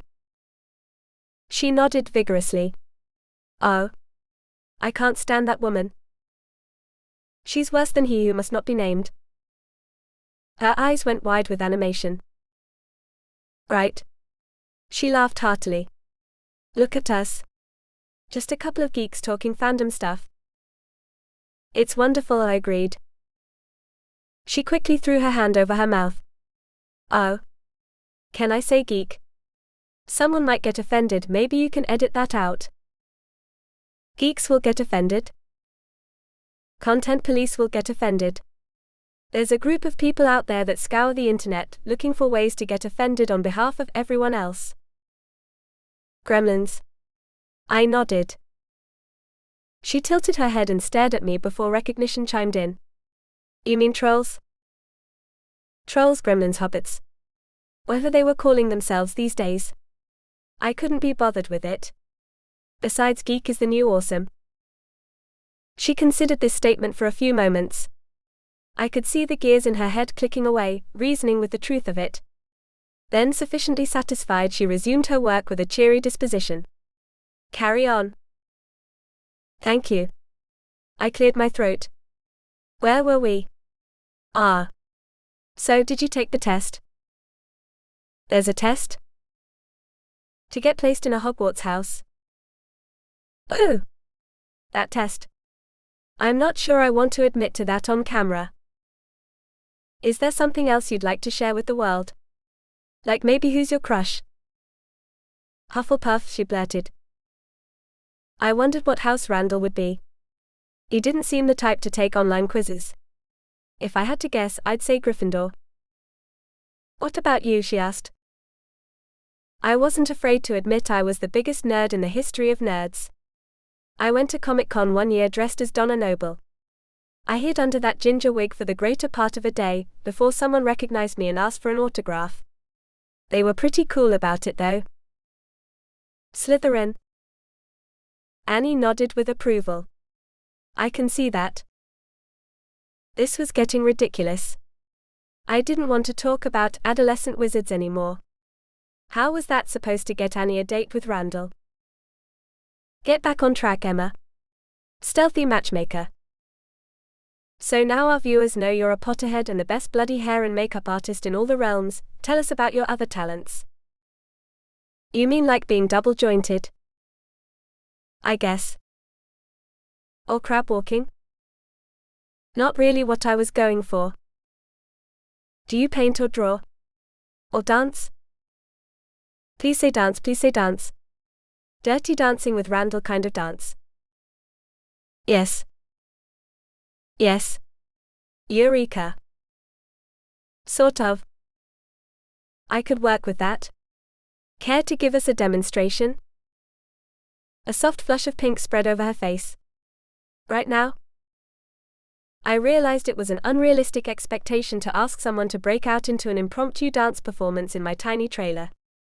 Especially after the fiasco with Randall at Karaoke Unplugged, there were so many ways something could go terribly wrong.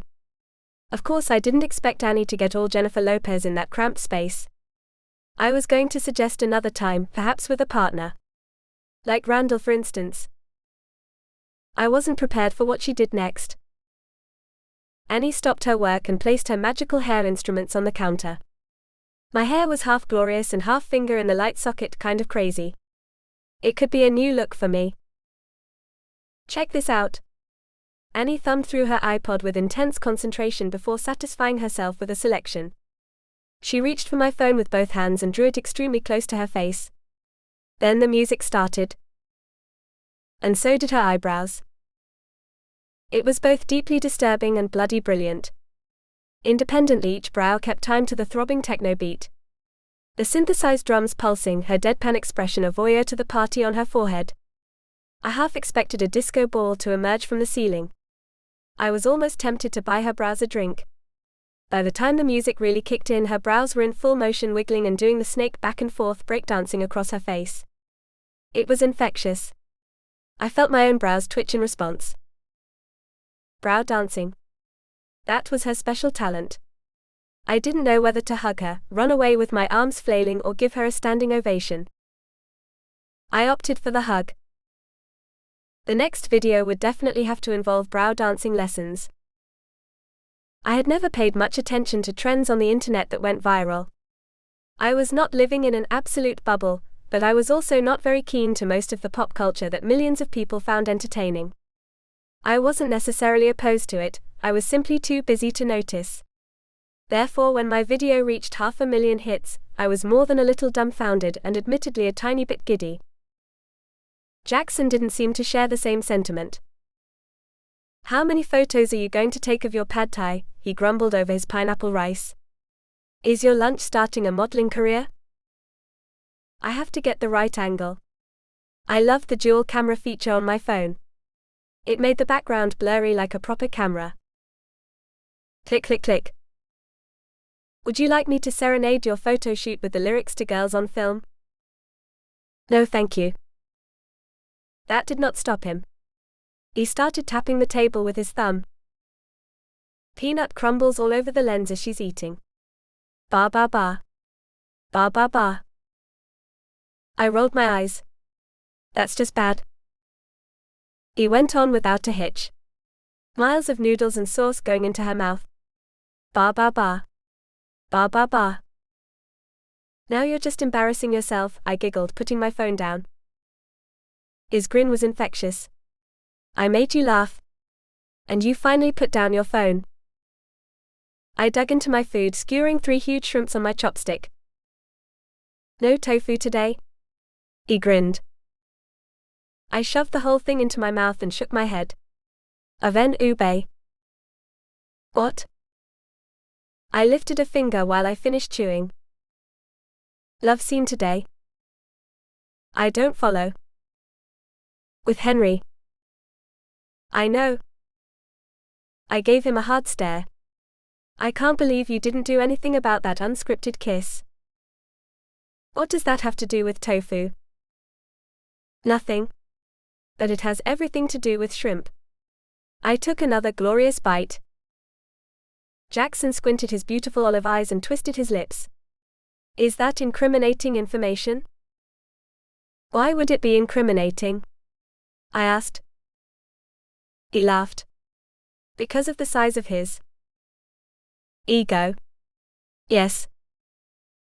Exactly what I was about to say, he said with a wink. Care to elaborate? There's nothing to elaborate. I hate him. I eat shrimp, I have seafood breath. He passes out. The end. I shoved an enormous mouthful of noodles into my face.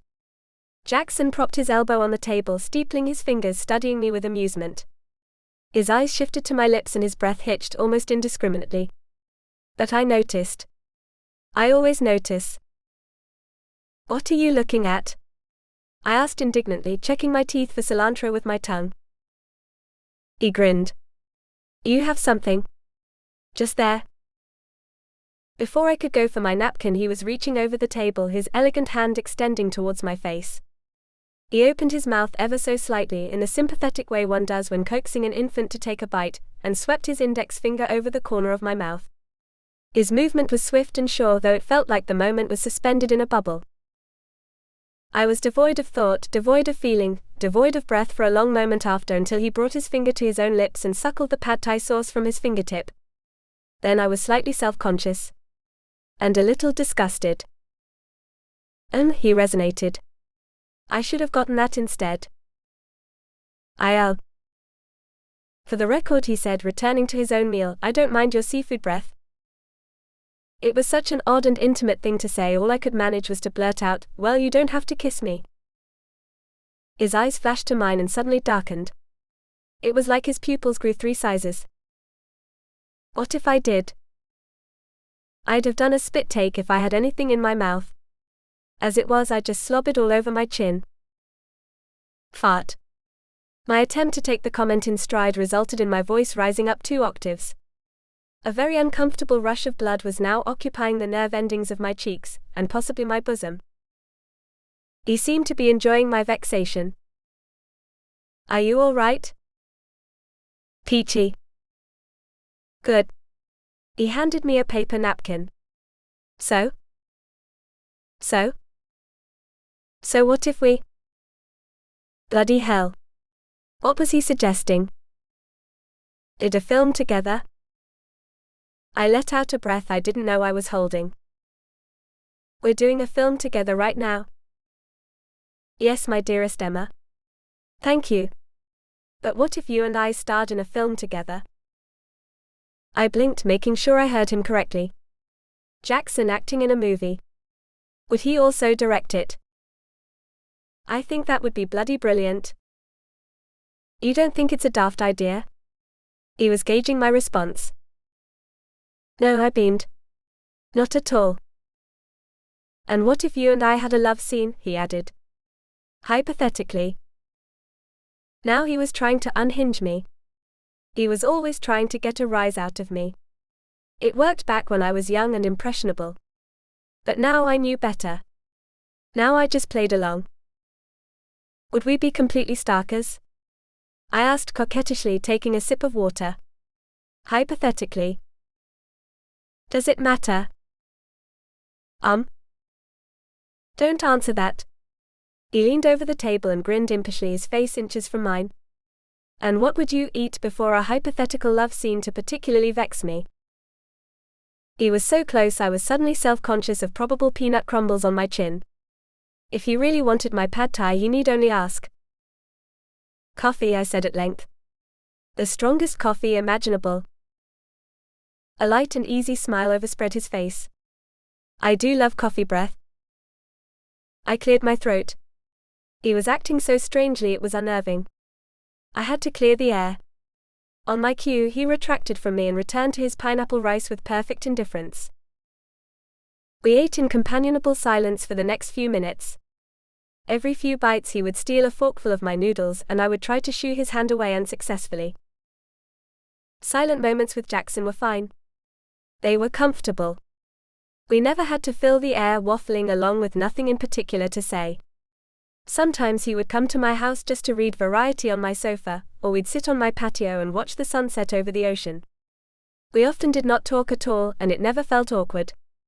But today something very particular was on my mind, and I was equal parts excited and nervous about his opinion. What do you think of my vlog? I asked, a little apprehensive. He shrugged.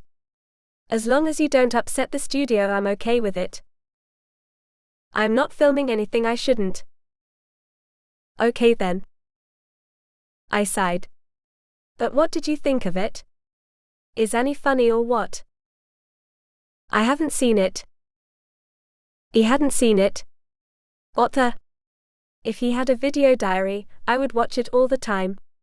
500,000 people in the world had seen my vlog, but the man sharing a meal with me could not be bothered.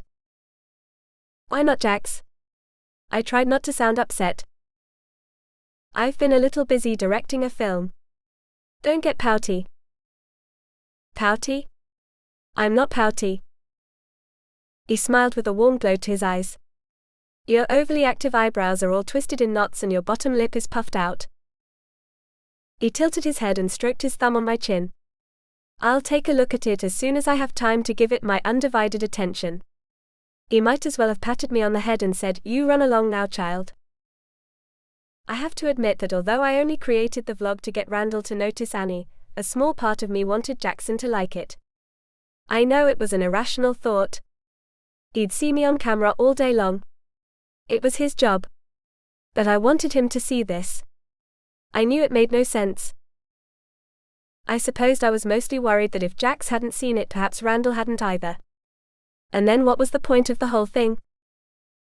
Has Randall seen it? I asked. His eyes shot to mine and darkened.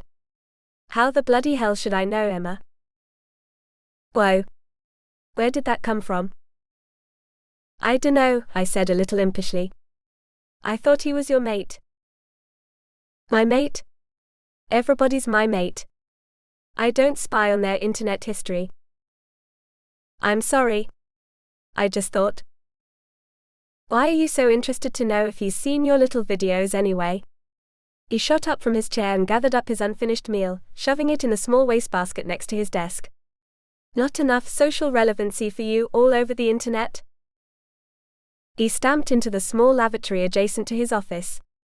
I could hear the water running as if he was washing his hands, but when the faucet stopped he didn't emerge for what seemed an eternity. I tidied up the table where we were sitting, wrapping the remainder of my lunch in the takeout bag. I would use one of the trash bins on the studio lot. I didn't need to irritate Jaxson more than I already had by leaving his office smelling of shrimp. At length he quietly returned to the room and calmly sat behind his desk. He let out a long breath and ran his fingers through his thick hair, giving it an effortless tousled effect. I'm sorry, he said in an octave so low I'm not entirely sure it came from his mouth. This film? I've been under a lot of pressure lately. We're running through our budget like wildfire. His voice trailed off as he softly voiced his remorse. I wanted to say I was the tosser, so wrapped up in my own triviality I was ignorant to what was going on in Jackson's life. But I let my words hang in the air. Sometimes less was more. Jaxson shuffled through some papers on his desk. Well, I've got some work before we film block 2. I didn't like the way I was being dismissed. There was a schism that didn't sit right with me, but it wasn't the time to bring it up. I'd talk to him more at dinner. Okay. I'll see you in a few. I clutched my takeout bag. It was the only thing I had to hold on to, and I needed to hold on to something. Before I quit the room entirely, I turned my head toward him. His face was buried in whatever work he had in front of him, his eyes in deep concentration. Should we carpool to the deli tonight? Or should I meet you there? I was hoping we'd carpool. I didn't like driving in LA. I can't do dinner tonight, he said without looking up. I have to catch a flight to New York. Ouch. 7. Angel of Music. What was he doing in New York? He'd never kept secrets from me before, not that it was my business, but if he had production meetings or networking events he'd share it with me in the form of a cheeky text or a quick call to let me know what he ate on his flight. But by Saturday afternoon, as I parked my car at the Gardner Theatre, I took a glance at my phone and there were still no notifications from him. Why was I letting that bother me? It had been less than 24 hours since I'd seen him. I supposed I felt uneasy about the tension radiating from him when we last parted. I told myself it had nothing to do with me or my stupid vlog or the conversation we had the day before. He was a busy man and had a very stressful job. I should just get over myself. I walked into the theatre with an acute sense of nostalgia. My great-aunt Stella opened this theatre as an extension to the Stella Gardner Studio of Acting in New York. Her clout on stage and screen was legendary. From her roles as Lady Macbeth at the Globe to the popular BBC serial The Lily of Baton Rouge, she rose to the top of her career with such elegance and grace the Queen gave her the honorary title of Dame. Her late husband Herschel was an American Broadway producer. I'd never forgotten their visits to London when I was a child. He'd reach into the deep pockets of his trousers and covertly give me American sweets when my mum wasn't looking. Then he'd bring his forefinger to his lips and wink. God bless his soul. A rehearsal was in progress as I entered the back door. The voice of a nightingale was resonating from the studio where preliminary rehearsals were held. Fun fact, Marlon Brando played King Lear at the Gardner years and years ago. During his run, the rehearsal studio was affectionately dubbed the Cry Room because the material was so intense, all the actors would end up crying at some point in rehearsal. So to this day it's called the Cry Room, although not everyone knows why. The nightingale reached a note so high it was somewhere in the stratosphere, lingering there before trickling down in a cascade of bright coloratura awesome sauce. It was Paul Wandering One from Pirates of Penzance. I'd recognize the music anywhere, and the singer was simply astonishing. Maybe I would take a little peek into the Cry Room later. I was at the theatre that fine Saturday afternoon to run a workshop on iambic pentameter. I didn't know why my aunt thought I'd be the right person to teach this workshop, but with several copies of Shakespeare's soliloquies in hand, I was fairly certain I would at least not make the actors cry. My Aunt Stella's office was a few more strides down the hall.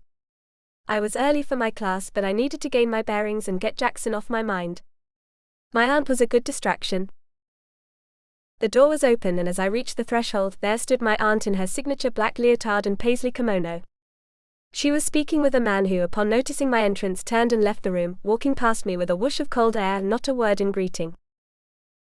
So lovely to see you too, Will, I called out to him. It's good to catch up. I rolled my eyes indignantly and walked into the office. Wanker. Watch your language. My aunt frowned at me. That's Mr. Wanker. Have a little respect. I smiled and gave her a kiss, depositing my load of scripts on her desk. Don't tell me he's your next celebrity guest star. That man can't act his way out of a paper bag. She had butterscotch sweets on her desk. I ogled at them longingly. As a matter of fact, he's our pirate king, she said, handing me a butterscotch, and he might surprise you. I tissed and accepted the gold-wrapped goodness. Thanks. She went on. Will Darcy may not have a shining personality, but he has a commanding stage presence. Plus he's a philanthropist. Commanding stage presence? He makes T&A action flicks. He just finished a run with the national touring group of Something Rotten, she stated matter-of-factly. Who did he play? I snorted. The Egg? Shakespeare. Posh. Shakespeare. That man wouldn't know the difference between a soliloquy and Dr. Seuss' backside. Nevertheless, it will be a good box office draw. Pretty much the rest of the cast is local talent. I deposited the butterscotch in my mouth. It was divine. Whoever it was I heard singing in the cry room is positively brilliant. Oh, that would be Jane, she said. Yes, she's rather good. The whole cast of Pirates is quite remarkable. I'll be sure to make an effort to come see it.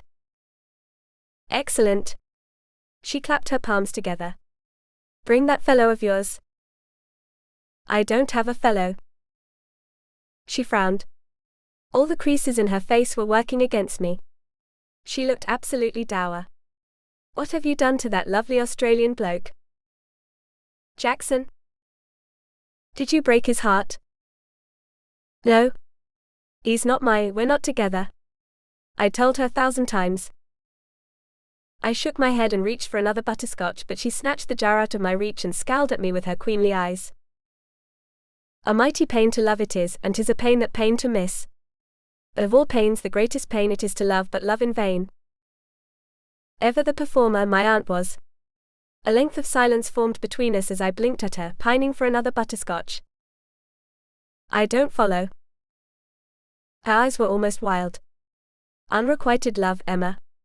She was so dramatic sometimes. You mean like Eponine or The Phantom of the Opera? I said, wide-eyed and confused. She threw up her arms.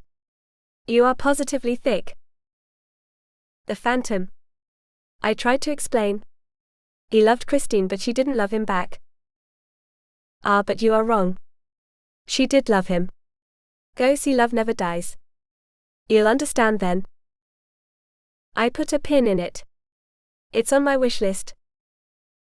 Take your Mr. Knightly with you to see it. He's not my Mr. Knightly. She sighed, clearly resigned to the naivete she found in me. What is he then? Perhaps he's your phantom. Just slightly less creepy. My aunt was a hopeless romantic. If I inherited a talent for matchmaking, it was from her. She was, in short, the master. But lately I'd wondered if she wasn't on her game. She was just bored and directed her sights on my romantic pursuits or lack thereof. Poor Jax. Although I must admit he'd look dashing in a mask. I had a thing for men in masks. You're wasting your time, I huffed. Why didn't you go find a girl for Will Darcy instead? I was actually 94% joking. Who could put up with such a man? I'm working on it. She slumped in her chair. It's not as easy as it looks. It certainly was not. My thoughts drifted to Randall and Annie. You'd think it wouldn't take an act of magical genius to throw together two individuals working on the same movie set. But Randall was never around when Annie was. I grumbled under my breath. Tell me about it. Aunt Stella sat up and took notice. You've got someone on the hook. Yes, but no one's biting. Who is it? Annie. My hair girl. And what is the problem? The bloke I have for her is never around when she is. It's almost impossible. I see. She steepled her fingers and narrowed her eyes. And what efforts have you made to bring them together? I proceeded to tell her all the events that had taken place, starting with the disaster at Karaoke Unplugged, inviting him to my trailer, sending Annie through the scene shop for coffee, and my ridiculous vlog. I doubt he's bothered to watch it, I added despondently. What made you think he would? Her eyes glazed down at me with unveiled scrutiny. I thought about that. What did make me think Randall would watch my silly real estate on the internet? Because he was my friend. I considered Jaxson my dearest friend in the world, and yet he'd not so much as read the comments. I don't know, I sighed. I just thought he would. It occurred to me at that moment my disgruntlement was mostly directed at Jaxson. A trifling snub from Randall was superfluous compared to Jackson's silent treatment. My aunt stood and circled around her desk, taking my shoulders in her old maternal hands. This bloke. He doesn't fancy you, does he? Heavens no. Lord forbid I would get in that sort of mess. Who could ever think such a thing? She looked deep into my eyes. A hard stare. Who? Oh, I don't know. She drifted casually back to her seat and tossed me another butterscotch. Perhaps you're Mr. Knightly. 8. Table for one. My Mr. Knightly indeed. The only resemblance he had with the phantom was the mystery of his whereabouts. He hid behind a mask of indifference, mentoring me, coddling me, then keeping me in the dark. I wasn't the child he once knew. He made me so angry. And yet his good opinion was the only one that mattered. Ah, bollocks. I needed a real hobby. Preferably one that didn't involve recognition from the masses. Perhaps I'd take up knitting. It was the final week of filming. After Friday, all of our on-location scenes would be completed, and only a few B-unit sequences to finish, mostly wide landscape shots. No actors. Jaxson was every bit as cheery as usual. He never explained the nature of his New York visit, nor did he bring up the conversation we left hanging the Friday previous. It was as if nothing had happened. But something was off with him. He didn't show it, but I knew. Lunches became very quiet, he'd leave before I could change out of costume. He was avoiding me, and it hurt more than it should have. The whole week was rather flat. I continued to film behind-the-scenes videos for my vlog, but I was quickly bored of them, and so was Annie. Half the time I didn't know where she'd gone off to. I knew my week had reached the zenith of pitiful when small talk with Henry Crawford was the height of my social interactions. He would waffle on and on about his new adventure in producing tour companies. I wasn't paying attention. I was cheesed off. I desperately wanted to eat a whole banoffee pie, and I was too proud to confront Jaxson. The days ran long so we could stay on schedule, but when I'd return home late at night I was restless, so I'd eat crisps and watch movies. Evenings were incredibly flat without our late-night phone calls and video gaming. A recommendation for Love Never Dies appeared in my Amazon Prime Video queue. I would have rather seen it in the theatre, as my aunt suggested. Take your Mr. Knightly, she said. That wasn't an option. And so I watched it on my couch and I cried. I ugly cried, and for that I was grateful I was all alone. I looked like a bee sting victim with a sunburn. The show was filmed at the Regent Theatre in Melbourne. That made me think of Jaxson because he performed there as a child. And then I ugly cried some more. I was like that mouse who asked for a glass of milk to go with his cookies, except it was more an endless loop of self-pity. Something had to be done. I resolved on taking Jaxson aside on Friday morning. The final day of filming. He would no doubt be busy, but as it were there were very few scenes to finish. All those long days earlier in the week lent for a very short day on Friday. We'd be done by 3 and there would be a wrap-up party, but I'd hoped to cut out of there early to spend some time with Jax. There was, however, a problem. I had already promised Randall and Annie separately a celebratory dinner at 5 Palms. Jaxson would have likely made the reservation already, and 5 Palms was the type of restaurant that charged $600 for a cancellation. After 3 cancellations you were not invited back. I imagined Jax had at least 1 cancellation on his record. I couldn't take the chance. I also couldn't take the chance of messing things up with Randall and Annie. It was my last opportunity. I had to make it work. Therefore it was imperative Randall and Annie find themselves alone together in the most romantic restaurant in Beverly Hills, when Jaxson and I stole away for pizza. Slip of the ace. There was no other way. The warning from my aunt rang in my memory. Did Jaxson suspect something more than friendship between Randall and me? It was a ludicrous notion. He was far too clever to make ridiculous assumptions.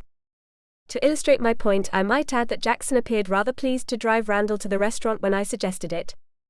He was all smiles, eager, even declaring how it was wonderful his friend could join us, how thoughtful it was to include him, and what a brilliant way to spend an evening. He was almost too thrilled about it. I could only imagine how he was going to react to the idea of Annie as a fourth to our party. I really wasn't in the mood for a chewing out. I'd tell him later. Annie didn't stick around for the wrap party. I was more than a little concerned about her frequent disappearances lately, but she promised me with sober assurance she wouldn't miss dinner at 5 Palms. It may have also had something to do with the guilt trip I laid upon her. It wasn't my finest moment, but the events of the previous weeks had made me feel rather impetuous. I arrived at 5 Palms alone, dressed to kill and 15 minutes early. Table for 4. I reminded myself as I was seated that although my actions were somewhat rash, they were for the greater good. Everything would pan out, and Jaxson and I would be laughing about it over chips in a matter of hours. Chips are good buffers. I like chips. I was musing over the fantastic qualities of deep-fried food, wrinkling my nose at the posh menu 5 Palms had to offer when I noticed Jaxson enter the dining hall. My heart quickened. He looked absolutely dapper in a smart Armani suit, custom-tailored for his live form. His appearance was an apparition, the stuff of legends. Think of all the great classic films or the epic performances on stage where the hero comes into the light from the mist or a cloud of smoke. Think of Humphrey Bogart, Clark Gable or Paul Newman. That was Jaxson at that moment, except the cloud of smoke was the crowd of patrons and the dramatic swelling of music was the rush of blood through my veins. For a brief moment we shared a heightened enchantment. How well we'd cleaned up after a tiring week, I supposed. He cleaned up remarkably well. I hadn't seen him in anything but jeans for months. His eyes moved over me with arresting endearment, then an expression overshadowed his face akin to sorrow or regret. You look beautiful. His voice was a little strained, as if he had bad news to deliver, like I had months to live and he was treading lightly on my emotions. I wasn't comfortable with touchy feels. I didn't do sappy. My only defense was to make a joke. Wouldn't be dead for quids, eh? I was an official tosser. His eyes crinkled at the corners. Do you mind if I sit? This is your table. He claimed the seat to my left, delicate in his approach, fluid in his movements. He carried himself as a dancer, unable to shake the many years of training. His muscles tensed and flexed with graceful and effortless execution. And that was just Jaxson sitting in a chair. I'm afraid I can't stay long, he whispered with a pronounced frown. Why? My heart was breaking just a little more. After the week I'd had, I needed my friend back. Plus, I had no intention of ordering anything off that menu. They didn't offer chips. I don't even think they had potatoes. Are you cross with me? No. He was quick to respond. I'd never be cross with you. He lifted his elegant hand and brushed aside a lock of hair from my collarbone. I was unraveling like a sweater and he was pulling the string. Actually, I said, you are cross with me quite often. His movements halted and his eyes shot to mine, a sea of green blazed through them. I'm sorry you feel that way. But I'm not cross with you now. I just have some business to attend to, that's all. Can it wait until tomorrow? No, Emma. I have a plane to catch. Again? I blurted. Where are you going this time? He sat back in his chair and fiddled with the place setting. New York? New York? Again with the New York. What was this secret he was keeping from me? Or was he only trying to put distance between us? What's in New York? I asked flippantly with a laugh. You trying to score Hamilton tickets? Whatever it was, I wasn't sure I wanted to know, unless it really was Hamilton tickets, of which I was doubtful. He shifted his gaze to the air around him, avoiding eye contact. People do that shifty thing with their eyes when they're thinking up a lie. He'd never lied to me before, at least not to my knowledge. Scratch that. He lied to me on my birthday when I guessed the gift he'd bought me. He was making that same face now that he made back then. Why do you keep going to New York, Jaxson? He drummed his fingers on the table, stalling. I'm only visiting some people, that's all. Some people. I knew all his people. Every single one of them. His people were my people too. Why was he keeping me in the dark? Phantom. I promise I'll tell you when the time is right. He stood from the table, ready to excuse himself. I was about to get livid. But what about Randall, he snapped. He's on his way, don't worry about that. My mouth fell open. Where was this coming from? He took a few steps away but turned back before he left. I left instructions that Bill should come to me. Order anything you like. And with that he was gone. Disappeared into the shadows of the wings. Table for 3. I was left staring at the door for an indiscriminate amount of time. It wasn't until a voice roused me from my daze that I became aware of my surroundings. Am I late? I was in the middle of my workout when I realized the time. Annie was already unfolding the napkin onto her lap. She was a vision. Not only was she wearing a gorgeous dress that accentuated her curves, she was aglow with a profound contentment. I imagined she was rather happy to get a break from wigs and bad studio catering. You're not late, I said, recovering. And even if you were, it's fashionable. Zumba makes me ravenous. What's good here? She picked up her menu and winced, probably at the prices. I don't know, I said. There's not a potato in sight. I was well aware I was pouting. What did Jackson say my face did when I pout? Overly active eyebrows. Check. Bottom lip puffed out. Check. Something very obnoxious and hillbilly resounded from her purse, and it was definitely not the Brian Setzer Orchestra. It was country music. I did not see that coming. She quickly reached in to silence her phone and upon retrieving it frowned at the screen. Sorry, she said with a slight blush. I didn't realize my ringtone was so loud. That couple over there almost got up to line dance, I said. She put her phone away but didn't take her hand from the inside of her bag, acting as if it would detonate any moment. I didn't know you liked country music, I said, making casual conversation. It's kind of a recent interest. She was rather flushed. Her eyes glazed over and appeared a little sallow. Oh dear, she said, covering her mouth. Do you know where the ladies' room is? Perfect. Not another case of bad sushi. This girl. I thought I saw one in the foyer. I pointed in the general direction.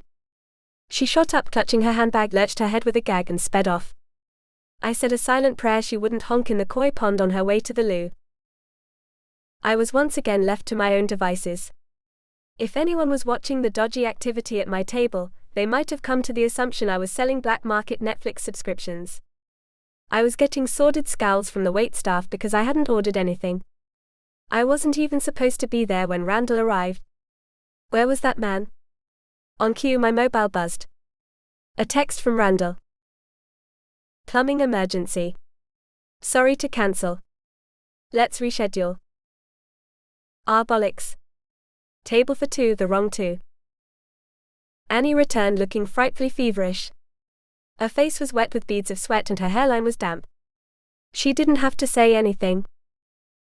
You didn't vomit in the koi pond, did you? I winced. She shook her head. I could tell she was afraid to disappoint me. No matter. Randall had already done that. So had Jackson. Go home and rest, I said with resignation. Are you okay to drive? Should I get you an Uber? She shook her head again. I can drive okay. I'm so sorry. Twice in a row. Don't worry about it, I said, giving her a soft hug. It wasn't meant to be. And I was then again alone. Table for 1. 9. Everybody's a paparazzi. Burn from Hamilton was playing a loop in my head. Perhaps I was a glutton for punishment. The logical step to my plummet into self-deprecation was to call my mum. And that's exactly what I did. You know, she said in greeting, I really think you should trim your bangs. My mum was not a believer in starting a conversation with pleasantries. She just dove right into whatever was on her mind without preamble. That thought must have been brewing for some time. But I wasn't going there. Hello to you also. She snorted. That is a beautiful gown, I'll give you that. What gown? The gown you wore yesterday. How do you know what I wore yesterday? Never mind. My mum was an avid follower of fan pages. If I was seen in public, chances are someone would get a photo. Everyone was paparazzi these days. If you would only call me now and then, I wouldn't have to cyber stalk you. I sighed. Well, I'm calling you now. How's Dad? He spends half his time in the garden, half the time birdwatching. You know, I don't remember marrying an old man. I'm pretty sure he wasn't old when you married him. Besides, 50s are the new 40s. He wears cardigan sweaters. Then he's a hipster. That earned me a small laugh. Speaking of hipster, here we go. Have you seen that hot millennial musical everyone is talking about? It won 6 Tonys. I'm just waiting for it to come to the West End. I know I'll regret asking, but what are you talking about? Hang on, I'm opening a new tab. I could hear her fingernails tap across the screen of her iPad. Ah, here it is. Lived Overseen. Playbill.com says it's one of the most relevant shows on Broadway, a gut-punching, breathtaking knockout of a musical. Featuring a score by the dynamic duo of modern theatre, Morris Tomlinson and Elton Wardlow, the candor and ebb for the 21st century. Yada yada yada, the credits roll on. Yes, I'm familiar with it. I went to the Tonys with Jax. But why are you talking about it?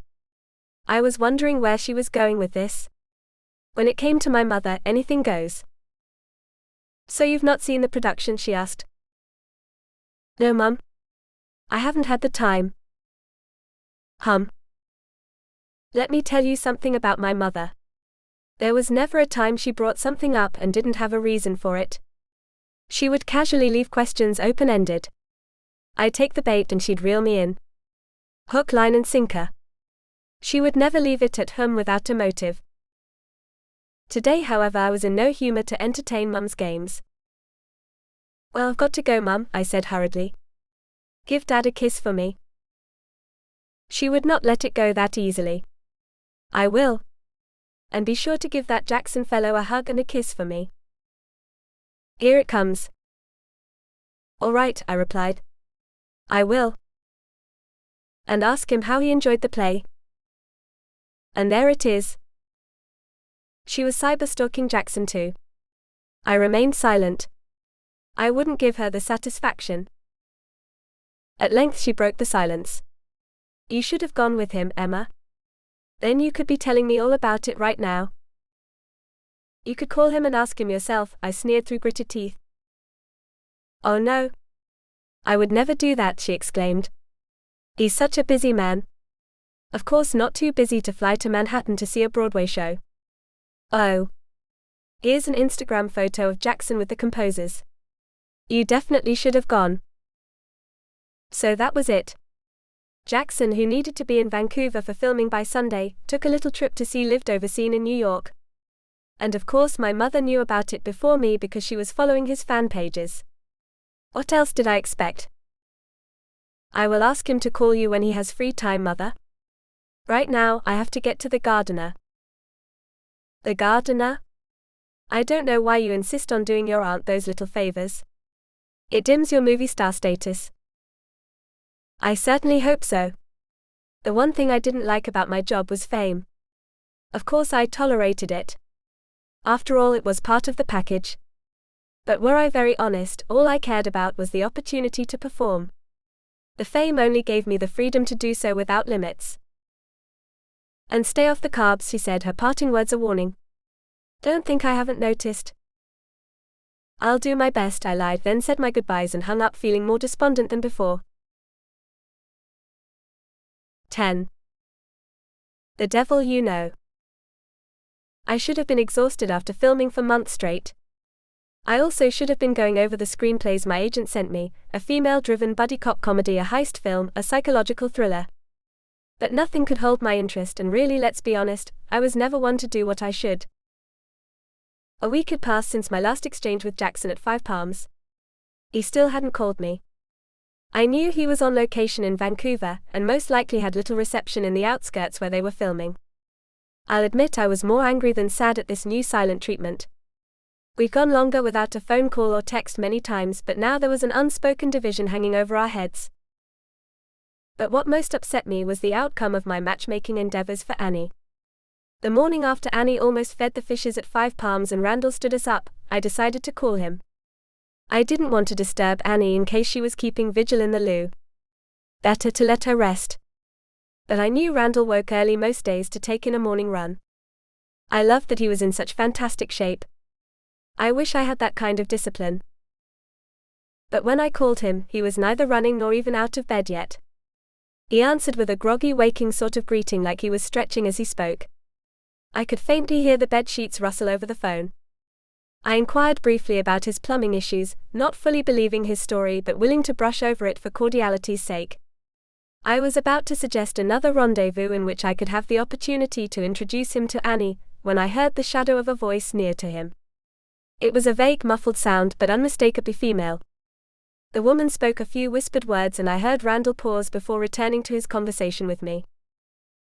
He offered some sort of apology for missing dinner, jesting in a facetious manner that perhaps I was not loath to suffer the company of Jaxson alone, and said his failure to show cancelled out the favors I owed him. Brilliant. I did not hear much more of what he said after that. All I could think of was Annie, and what a fool I'd been to believe I could wield Cupid's arrow for her sake. What did I know? How could I have imagined they would make a good match? I was angry. So incredibly angry. But it was toward myself and no one else that my extreme disappointment was directed. To own the truth, perhaps I was a little more heartbroken for my pride than for Annie's feelings. After all, she wasn't even aware of my intentions. Nobody was except myself, and I had gotten my hopes up. Perhaps I should have made a better effort. Perhaps I should have told Jaxson he could have helped me. Maybe he already knew. Maybe that's why he was cross with me, because Randall already had a woman in his life. Then damn him too, he could have warned me. And now a week of radio silence from him, Randall and Annie.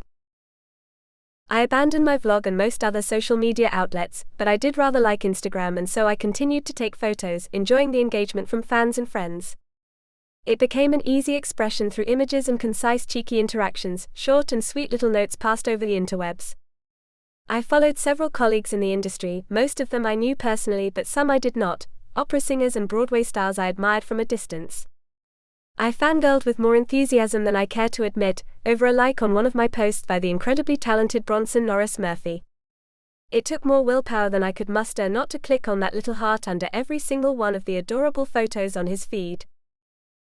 I became morbidly aware that this was how I was to slowly become my mother.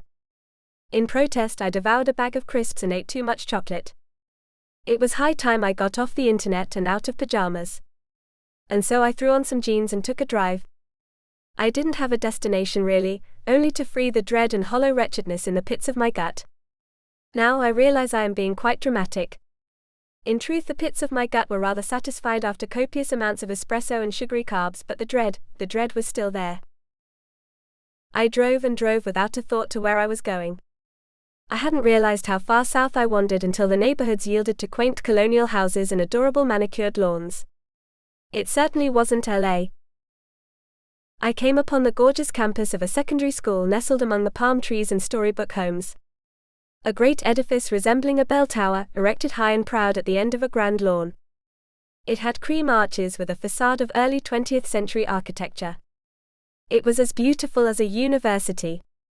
Groups of people were making their way across the grass from the street towards the inner quads. If I wasn't intrigued by the glorious architecture, I was now curious to what purpose hordes of scattered individuals would be attending a school on a Friday night. Then I saw the vinyl banner on tent poles near the street. Huntington Beach High School Performing Arts Academy presents Les Miserables. My first thought was to get away from the traffic. I wasn't in the mood to experience the crowding that accompanies event parking. But then, almost miraculously, an open spot on the street appeared before me, just the right size for my little car. On instinct, I maneuvered along the curb in 2 swift turns of the wheel of my Fiat. I don't know why I took the spot. I supposed I needed a moment to add a route to my GPS or floss my teeth. I don't know. Only that a force beyond me willed me to stop. And so I did. I blame the midichlorians. I sat in my little car and watched while patrons casually crossed before me and wandered toward the school from various directions, having parked along the neighboring streets. I watched couples, families, and groups of teenage girls, all coming from different cities, different backgrounds, different circumstances. Each individual was unique in dress and social standing, unique in ideas, culture, and taste. Yet here they all were, coming together to experience art. To see a play. I was drawn to it like a magnet. How long since I'd seen a play? Not a stuffed-up spectacle hiding behind the glamour of lights and glistening costumes, but a true labor of love, the intersection where wide-eyed dreams meet with hours of artistic toil. Without another thought, I left the cocoon of my solitude and joined the crowds into the auditorium. I was pleased to find concessions as I entered the lobby. Peanut M&Ms for myself and roses sent backstage to random chorus members I picked from the playbill, and I took my seat with mingled alacrity. But the moment the first notes of the overture reached my ears, I was transported once more to the main stage of Her Majesty's Dramatic Academy, and I was again that little girl with nervous jitters and grand hopes. I pictured myself among the youth, dressed in rags, singing our little hearts out about impoverished circumstances and the dawn of a revolution. I was Villager number 3. I was Fantine. I was John Valjean.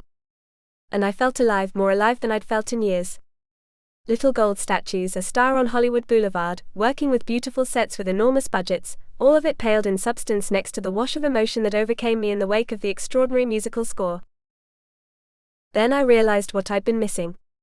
It wasn't social proof, or even that I had to prove myself worthy of Jackson's attention. It wasn't the pride in which a good love match is celebrated. I couldn't begrudge Randall for finding one for himself, and I knew one would come eventually for Annie. It was something deeper. More personal. Movies were lovely to make, and perhaps I'd lost sight of the magic. Somewhere in the months of creative labors, with all the painstaking hours of hurrying to wait, the stops and starts, the machine that consumes the years, I'd lost sight of myself, that little girl on the stage. And I missed it. I missed the theater. Intermission arrived in the blink of an eye. I was elevated in song and spectacle and didn't want to move. And so I remained in my seat while the murmurs and shuffling of people all around me filled the room. I reached for my M&Ms and absent-mindedly thumbed through the notifications on my phone. There were too many. I'd have to figure out how to turn them off later. At present I resolved to swipe them away individually, but then one in particular caught my attention and I stopped cold. Randall Weston changed his relationship status. Already? How long had this been going on? Was I curious? Yes. Did I have a meddling interest in who this woman was? This woman who should have been Annie but for some reason got there first. Did I want to know what Annie had been up against? Would I find this Jezebel to be plain beautiful, a right minger, slutty? Did I want to console myself that whoever this mystery woman was, I'd find everything wrong with her and be predisposed to hate her? I supposed I did, because instead of ignoring that notification like all the others, I clicked on it. I clicked on that puppy and waited for it to load, waited with the poor signal I had in that school auditorium. And what I saw floored me. It floored me not because the woman was slutty or pretty or plain, or even because she was horrible enough for me to hate her, but because she was a beautiful badass pink-haired tattooed pin-up girl. Randall's mystery woman was Annie. 11. It's great to stay up late. That little vixen. All this time I had thought she was sick, upset over my failure as a matchmaker, and silently cursing the resulting misfortune while she was shagging Randall. I would have a mind to be entirely cross with the both of them, had I not been over the moon with the news. I can also tell you that my mirth was hardly containable even through the second act of the play where, spoilers, everybody died. I shed no tear but was quite resplendent in my ovations. One would think I had a particular friend in the production. Or that I was a sicko who cheered at sad endings. Thankfully no one seemed to notice. The drive home, although over an hour, was not long enough to sing along to all my favorite musicals. I was wrapped in the chorus of some enchanted evening as my Fiat rounded the curve to my front door, when I noticed a familiar Tesla parked in the shadows. He had returned from Vancouver and was at my house, and it was very late. I found him in the kitchen helping himself to the contents of my pantry. "Would you like a sandwich?" he said without preamble, spreading out the bread. He moved around my kitchen as if it was the most natural thing in the world, as if he belonged there, making sandwiches at midnight. I sat myself down on a bar stool at the island and carelessly deposited my keys in the theatre playbill. There's turkey in the middle drawer. He smiled. Thanks. And there's marble rye in the bread cupboard. Oh. He swiftly replaced the cracked wheat in the bag and looked around for the clip. Just tie the bag off. I'll get the good bread out. I slipped off my stool and padded around the island to fetch the bread when Jaxson reached the length between us, closing his hand on mine and gathered me into an ardent embrace. He held me for a full minute, drawing me into his warm chest, running his fingers in circles over my shoulder and smelling my hair. I've missed you so very dearly, he said, kissing the crown of my head. I didn't know whether to weep in his arms or to lash out at him. Was I still upset about everything we never discussed? At length I said plainly, if that's the truth, why didn't you call? He pulled away from me just enough to look into my eyes. There was a tenderness in his features I'd never seen before. It was a remorseful look, with a softness I only attributed to a great inner conflict. He parted his lips and gazed mournfully in my eyes for a long moment. Then, as if deciding something, he pulled away to the refrigerator. Do you have any Dijon? That's when I started to cry. The tears were flowing from my eyes like someone had turned on a faucet with no intention of closing the tap. They poured forth, wetting my face, dripping down my chin and neck. I didn't know where it was coming from, but there it was. Maybe it was a delayed reaction to the end of the play. Jaxson did not respond well to my outburst. He stood with his feet firmly in place for about 5 seconds with a rather blank look on his face. Then a mad terror overcame him, and he fumbled all over my kitchen, looking in the drawers, cabinets and counters for something to wipe my tears. He settled for a dish towel, handing it to me in a panic, apologizing like a groveling lunatic.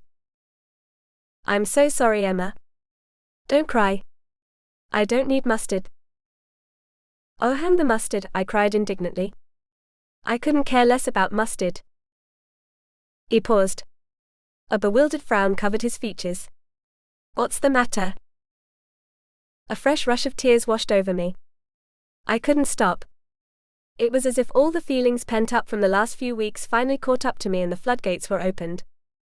I didn't know how to put it in words, and so I said between sobs, they all died. This put Jaxson in an even greater panic. Died? Who died?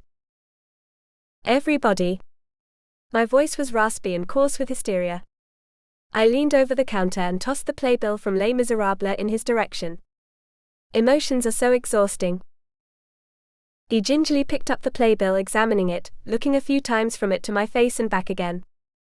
And then he relaxed with an air of incredulity. A play? You're crying over a bloody play? As you can imagine, those words did nothing whatsoever to bring me comfort. In fact, they brought on fresh feelings of hurt and betrayal. Yes. A bloody play. Funny you should mention it, because I was left all alone in that blasted restaurant while you went to a bloody play. I wiped my nose with the dish towel and noted silently how I could not feel comfortable using it on dishes ever again, no matter how well I washed it. And so I deposited it in the garbage bin and stormed into the living room. I felt the shadow of Jaxson behind me as I reached the sofa. He hesitated before sitting down next to me, and when he did, it was with gentle, graceful movements like he had done at the restaurant. What do you mean, you were alone at the restaurant? You mean until Randall arrived? Randall never came, thank you very much. I felt my nose running again. I should have kept the dish towel. That's why God invented sleeves, I thought wistfully. Annie came for about 10 seconds before she abandoned me too. Then I proceeded to tell him the most concise version of my efforts to bring them together, how I had dearly hoped I would succeed for their sake, and how happy at last I had been at their union, even if I had little to do with it. Jaxson listened with patient attentiveness, asking only a few questions for clarification, and when I had finished he smiled warmly and said, "My dear Emma. If you only knew." I sniffled. What do you mean? Annie first noticed Randall from that abominable dance debacle at the karaoke club. I saw her pass by a group of gaffers watching it on an iPad, and I remember her commenting on it. Let's just say she was most impressed with the way he moved in his jeans. He laughed slightly at the memory. In the days that followed, I noticed her more and more around the studio, casually running into Randall in the hallway or in other odd places. It wasn't long before they spent every lunch hour together and were seen leaving the lot in his car most evenings. "Why didn't you tell me?" I sniffled. "Why should I? What people do in their own lives are none of my concern, Emma. Perhaps you should take that to heart." "So you're telling me I was successful after all?" "Now don't get puffed up." I set the ball in motion. "It was entirely my doing. You can't deny that." "A lucky accident." "Hardly." "Emma." His tone was reproachful, heavy with censure. "Promise me no more matchmaking." I crossed my arms much like a defiant child. "I will do no such thing. I am still rather cross with you." "Why?" "2 words. Lived overseen." He opened his mouth to counterattack me, but apparently it got stuck in his throat. He blinked once or twice and with a dawning thought said, "Are you upset I didn't take you with me?" "No. I am upset you left me alone in a restaurant." He let out a long sigh, apparently wishing I hadn't brought it up. "Okay. I'll tell you." "You don't have to tell me anything. What people do in their own lives is none of my concern. See? I'm already learning." I'd had quite enough and I was tired. "I'm off to Bedfordshire." I stood to go, but Jackson's quick hand caught my wrist. "Emma. Listen. I want to tell you. I came here tonight with the intention of telling you everything. Please sit back down." I hesitated a moment before taking my seat again, careful my knee should not brush against his. He took a deep breath, and I noticed him twisting his fingers and pressing his lips under his teeth while he thought of the words he wanted to say. At last he released the words slowly, hesitantly, as if checking for my reaction. "I have been keeping a secret from you," he began. "I wanted so badly to tell you, but I couldn't. I just couldn't." "Why? What were you afraid of?" I wasn't sure I wanted to hear the answer. What on earth could be so grave he couldn't bring himself to tell me? "I wasn't afraid to tell you," he said tenderly. "I couldn't wait to tell you. That's what was burning me up inside." "Go on," I returned slowly. I was still skeptical. "Emma," he continued. "I signed a non-disclosure agreement. I couldn't tell a soul. But now I can, and I want you to be the first person to hear it." He was brimming with excitement by this time, his olive eyes glistening with the same intensity I had seen in those young faces on stage earlier in the evening. I crossed my arms. "Are you going to make me guess?" "I've been working on a project for some time. An idea in the back of my head. A passion project, if you will." "Okay. Do you remember that book I was reading a few years ago? The one I couldn't put down. It was about the American Civil War." I tried to reach back into the recesses of my memory but came up blank. "No." "No? You hid it from me so I would go to the cinema with you. Will you please continue?"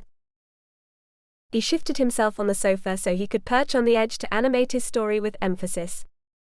I got the impression he would not be able to deliver his message without the excessive use of hand gestures. As I was reading the book and for a long time after, I couldn't put the story out of my mind, and I pictured it spread out in cinematic narrative whenever I thought of it. I couldn't sleep some nights imagining the shots, the storyboards, even the damn closing credits. It consumed me. "I don't remember this." "You went to London around that time?" "I suppose I can forgive the oversight." "Anyhow," he said, "I finished the screenplay in 3 days." 3 days? Did you not sleep?" "Not really. But then I put it in a drawer and busied myself with other projects, all the while the Civil War story lived in the back of my head. But something wasn't right. It wasn't the story I wanted to tell yet. And then when you and I went to the Tonys last summer, it hit me. It's like a light suddenly turned on and I knew how the story should be told. Through music." He said those last words with a flourish, waving his hand in a wide arc before my eyes. He had the biggest smile on his face, his features bright with the energy of a showman waiting for applause. I mirrored his expression, not entirely following his train of thought. Is this where we congratulate ourselves for saving your motion picture and sing good morning to you while we dance on my furniture? I quipped, amusing myself with a Singing in the Rain reference. Oh, I'm way ahead of you, sweetie, he sing-songed with a cheeky wink. Because I've got my own Cosmo Brown. In fact, I've got two. So he caught the Singing in the Rain reference. I love this man. You hired a composer? Two. You hired two composers? Two brilliant composers. And I think you can now guess which ones. I blinked at him rather blankly. But he wanted me to guess, so he gave me a hint. 2 words. Lived overseen. It did not escape me he was using my own words to make a statement. And then it all made sense. He hired the young hipster composers of Lived Overseen, the candor and ebb for the 21st century. That's why he took those secretive trips to New York. He wasn't trying to get away from me, he was being brilliant. And I was being a brat. You hired Morris Tomlinson and Elton Wardlow? Well, he shrugged, more like entered into a collaboration with them. Hence the non-disclosure agreement. This was all too much. I felt a spring of excitement erupt within me, the kind of feeling you get when you are about to witness greatness. Jaxson could feel it too. The heat of his enthusiasm was contagious. It radiated from him. So will it be a movie or a musical? I asked. Jaxson spread his palms before him as if gesturing toward an imaginary marquee. A movie musical. That's truly amazing, I beamed. It truly was, because I knew Jaxson as much as he loved making films. His true love was song and dance. New tears began afresh, but this time they were rooted in joy. I'm so happy for you. I haven't told you my favorite part. He could hardly contain himself by this time. I've decided to play the lead role, and I want you to play opposite me. Hold the phone. So he wasn't kidding when he asked me what if. What if we starred in a film together? What if we had a love scene? He wasn't joking at all. It's a love story? I asked. It's a love triangle. But it's a beautiful complex storyline between two brothers and the woman torn between them. It's heart-wrenching and passionate, and the music is brilliant.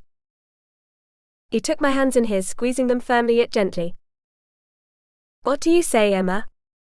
He slid off the sofa and lowered himself to one knee. Will you make me the happiest of men, and be my movie musical wife? I burst out with laughter. You are so ridiculous sometimes. A smile spread across the whole of his features. Everything about him was one big smile. Yes, I am ridiculous. And I'm blunt and crass and a bloody tosser. And I'm asking you. Forgive me for being such a wanker, and make movie history with me. He gave my hands a little squeeze, running light circles over my knuckles with his thumbs. His eyes were alight with feeling, and although I knew he was acting comical, the sincerity in his manner was transparent.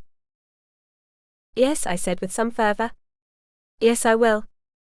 It would be my honor. I was really quite overcome between the rush of tears, his wonderful news, and his silly apology. The man was on one knee. In retrospect it seems ridiculous, but in the elation of the moment, as if it were the most natural thing in the world, my lips crashed into his. It was an honest reaction after all. What else does one do when a man fake proposes? It wouldn't be the last kiss I'd ever give him. I imagine we'd have to practice quite a lot of kisses for our on-screen love scenes. It was nothing. Just a celebratory interaction between good friends. And it was over as quickly as it began. A brief touch. A stage kiss. Nothing more. Until it wasn't. Have you ever been on a diet, and by some cruel set of circumstances ended up at a party? You content yourself with the healthy options at the buffet table for the whole night, not giving in to temptation. And then you see the chocolate cake, and you deceive yourself into having one little taste. Just a crumb. It will hardly mean a thing. But that cake is the most delicious morsel that ever touched your lips, and you tell yourself you deserve this. You've done your cardio today. Have a little more. And then you end up devouring the whole cake. That is more or less what happened. One little taste, just a crumb. But I deceived myself, and perhaps it was just the late hour, but I took his delicious lips in mine as if they were the last piece of cake on earth. And he gave them to me. Softly. Sweetly. Slowly. Passionately. And they were lovely. So lovely for just that fleeting moment. But then I felt his body become rigid, and I realized there was an incessant buzzing from somewhere in the distance. It seemed far away. He pulled himself from me a little embarrassed and stared at me transfixed for several seconds, rousing his composure until the buzzing ceased. Then he cleared his throat and backed away, retrieving a pile of papers held together with brass brackets. The screenplay. He took his seat on the sofa and placed his magnus opus reverently in my hands. We'll have to workshop it before we get the green light, he said. And although there are plenty of rehearsal spaces in LA, it would mean a lot to me if we could use your aunt's theater. My eyes glazed over the pages without really looking at them. My thoughts were still fixed on the warmth of his touch, the softness of his lips. Jaxson, You don't have to say anything, Emma. I don't. It was my fault. I got carried away. I'm sorry. He got carried away. Again the buzzing. My phone was in the kitchen. I ignored it. You have nothing to be sorry about, I said with a sigh. It was just a little joke, right? To celebrate. Some people drink champagne, some people kiss. Right, he agreed with a hard swallow. Absolutely. To celebrate. The buzzing began again, but this time it was much closer in Jackson's pocket. He hesitated for a moment, deciding whether to answer it. He huffed, a little annoyed. Who could be calling at 1 a.m? Then it dawned on me. What time is it in London? He made quick of his hands to grab the phone from his pocket. My suspicions were confirmed when I looked at the screen. I snatched it from him and answered the call. Hello, Mum. She was silent for a moment, thrown off by the sound of my voice when she expected Jaxson to answer, but quickly recovered, hailing a rainstorm of questions upon me like the Spanish Inquisition. Why didn't you answer your phone? I was worried. She didn't give me a chance to answer. Someone tweeted you were at a secondary school. What were you doing at a school? I tried to call Jaxson to see if he knew about it, and you answer his mobile. Why do you have his mobile? It's the middle of the night there, Emma. Where are you? I'm home. And what on earth could you possibly be doing at this hour? I glanced at Jaxson, who was equal parts bewildered and amused. Her voice carried from the device to his ears with very little help from the speaker, and he shook his head with a smile. I winked at him devilishly before putting my mouth directly over the microphone of his iPhone and exclaimed, "Snogging." And then I satisfactorily pressed the screen to end the call. 12. To collect a debt. Where are we going? I told you, Jaxson grinned as he maneuvered his Tesla into a new lane. Los Angeles traffic was the worst. When he finally left my house in the wee hours of the morning, we'd had a proper laugh.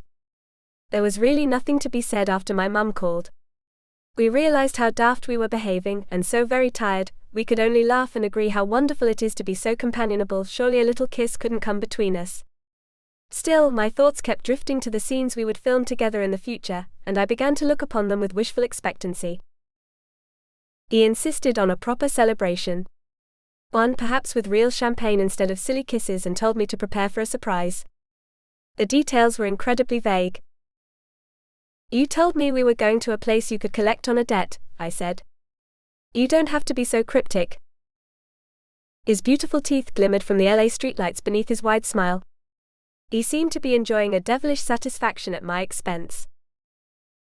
You'll know soon enough. You take great delight in vexing me.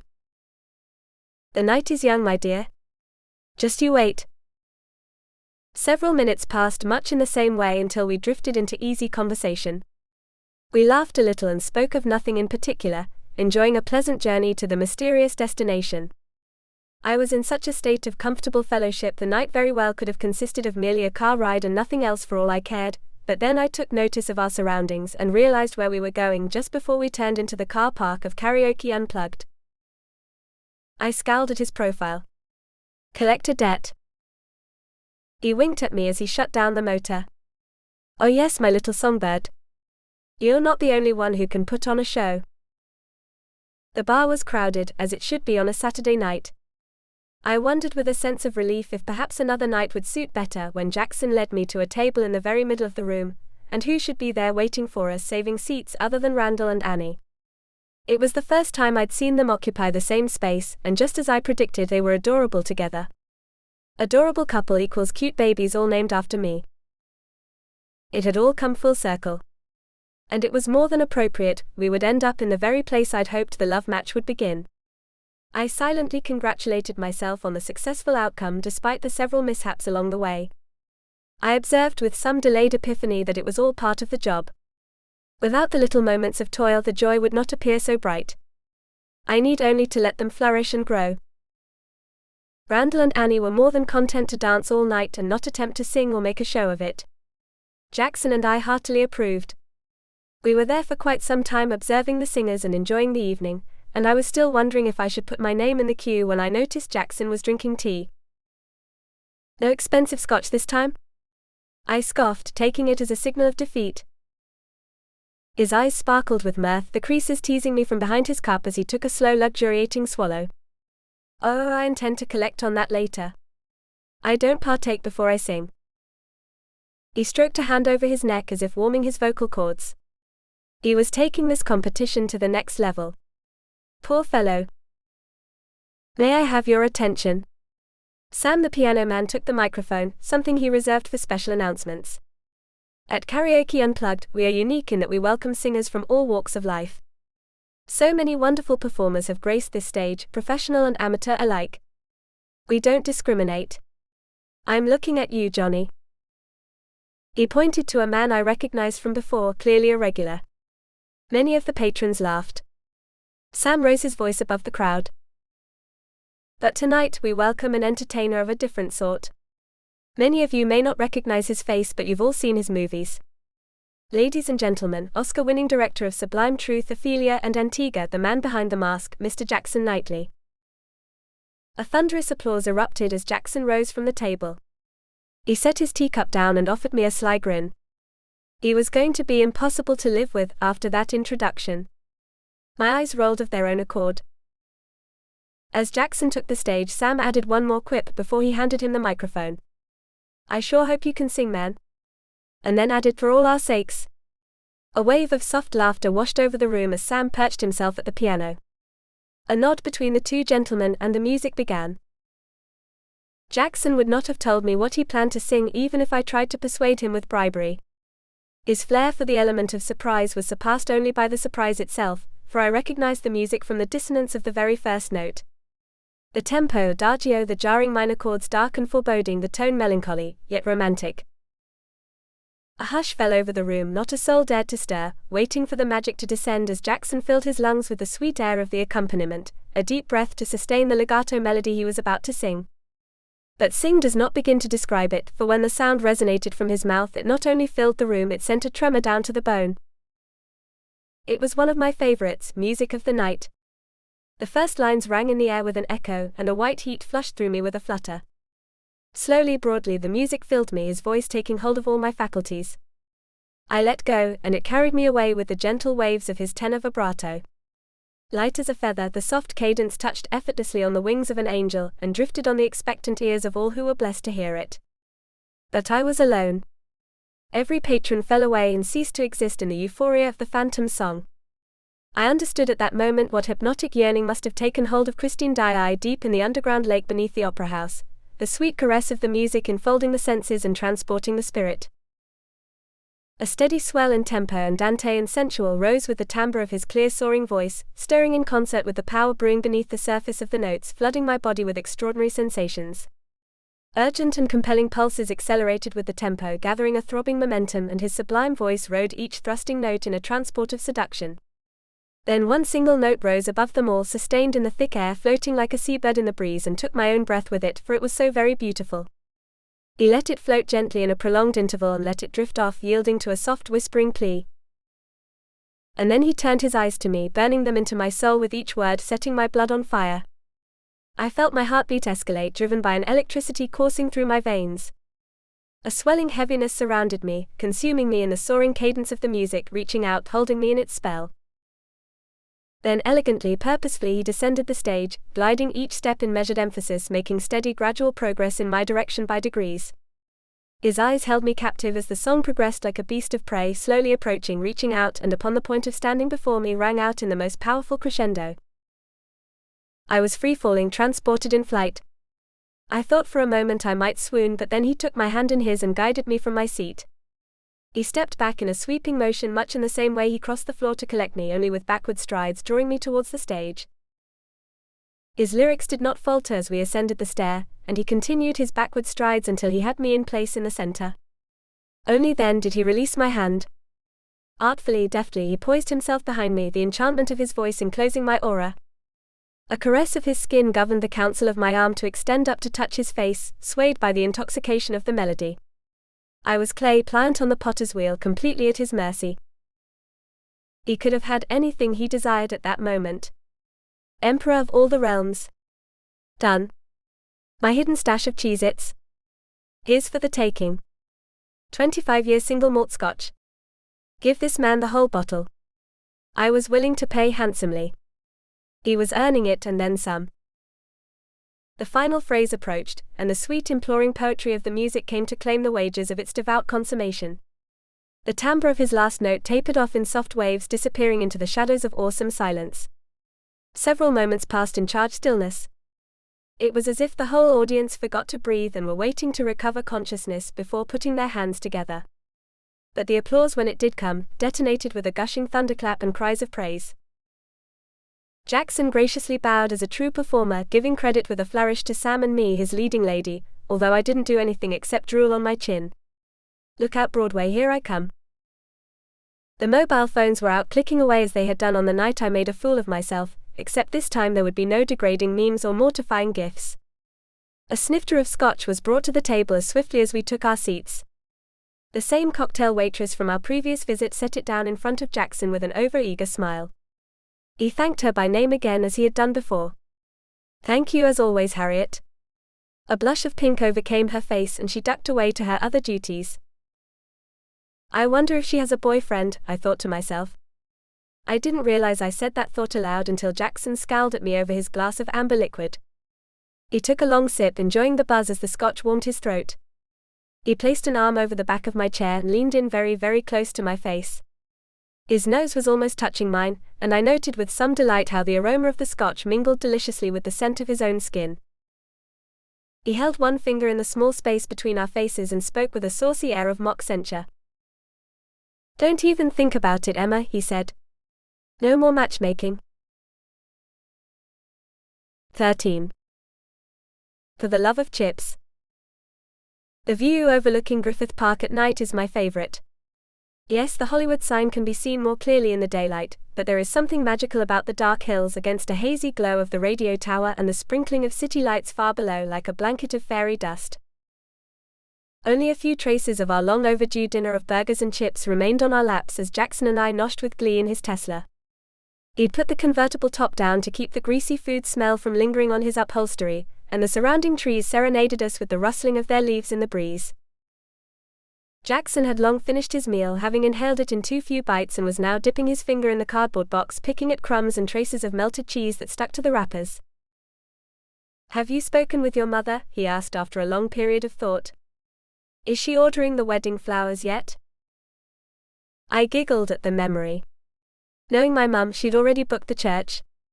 Still, it was good fun to give her a shock. Don't be so daft.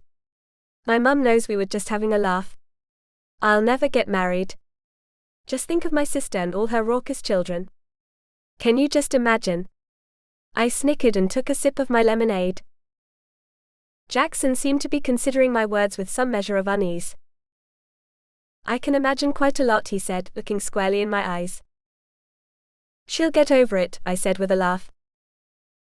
And what about you? He suddenly became quite serious. Me? You'll get over it too?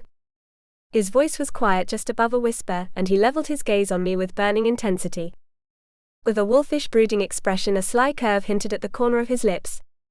He held the ferocity of his features searing into me for the length of several seconds and parting his lips so the tip of his tongue touched his teeth, lodged his entire thumb in his mouth, slurping off the salt and oil which remained on his fingers from the chips he devoured. What a pillock. I don't know, I sneered. Is there more good charm where that came from? He broke into amiable laughter. I've been known to be something of a heartbreaker. Just look at me. You've got ketchup on your shirt. Real smooth Casanova. How do you know it's not blood from murdering all your would-be suitors? He swept a finger over the offending condiment and sucked that onto his tongue as well. Oh. You do know how to woo a lady. Will you sing for me all the rest of my days? You will sing for me, my angel. I gave him a pointed scoff. After I finish my chips and not before. I shoveled a handful of chips into my mouth with unbridled satisfaction. If my mum could only see me. It was a wonder Jackson and I weren't 4,000 stone. We certainly ate enough takeaway. We sat for some time in companionable silence watching the LA skyline twinkle like jewels against a black still sky. The crisp autumn breeze began to kick in, sending a chill over my shoulders. Do you want me to put the top on? Jackson began to reach for the ignition to power the convertible roof. No, I said, inching closer to him, as close as was possible in a bucket seat. Just give me your arm. I like the fresh air. He moved his body to press up against the center console and placed a warm hand on my shoulder. My head instinctively rested in the cavity above his chest, and I sighed contentedly. Do you think they'll be happy? I asked after a lengthy period of thought. Who? Jackson breathed absently, half lost in the moment. His fingers abstractedly drifted over the skin of my arm, tracing languid circles over my gooseflesh. Randall and Annie, I said, burrowing deeper into his warmth. He lifted his hand from my shoulder and brushed a few of my stray hairs into place, most likely because they were tickling his face. But he kept his hand over my head, stroking his fingers through the heavy locks and nestled his chin over the curve of my scalp. Yes, he said at last. I think they will be very happy. The end. We hope you have enjoyed Confessions of a Hollywood Matchmaker by Gigi Blume. To read Emma and Jackson's Happily Ever After, you can find the full-length romantic comedy, Secrets of a Hollywood Matchmaker on Amazon. Thank you for listening.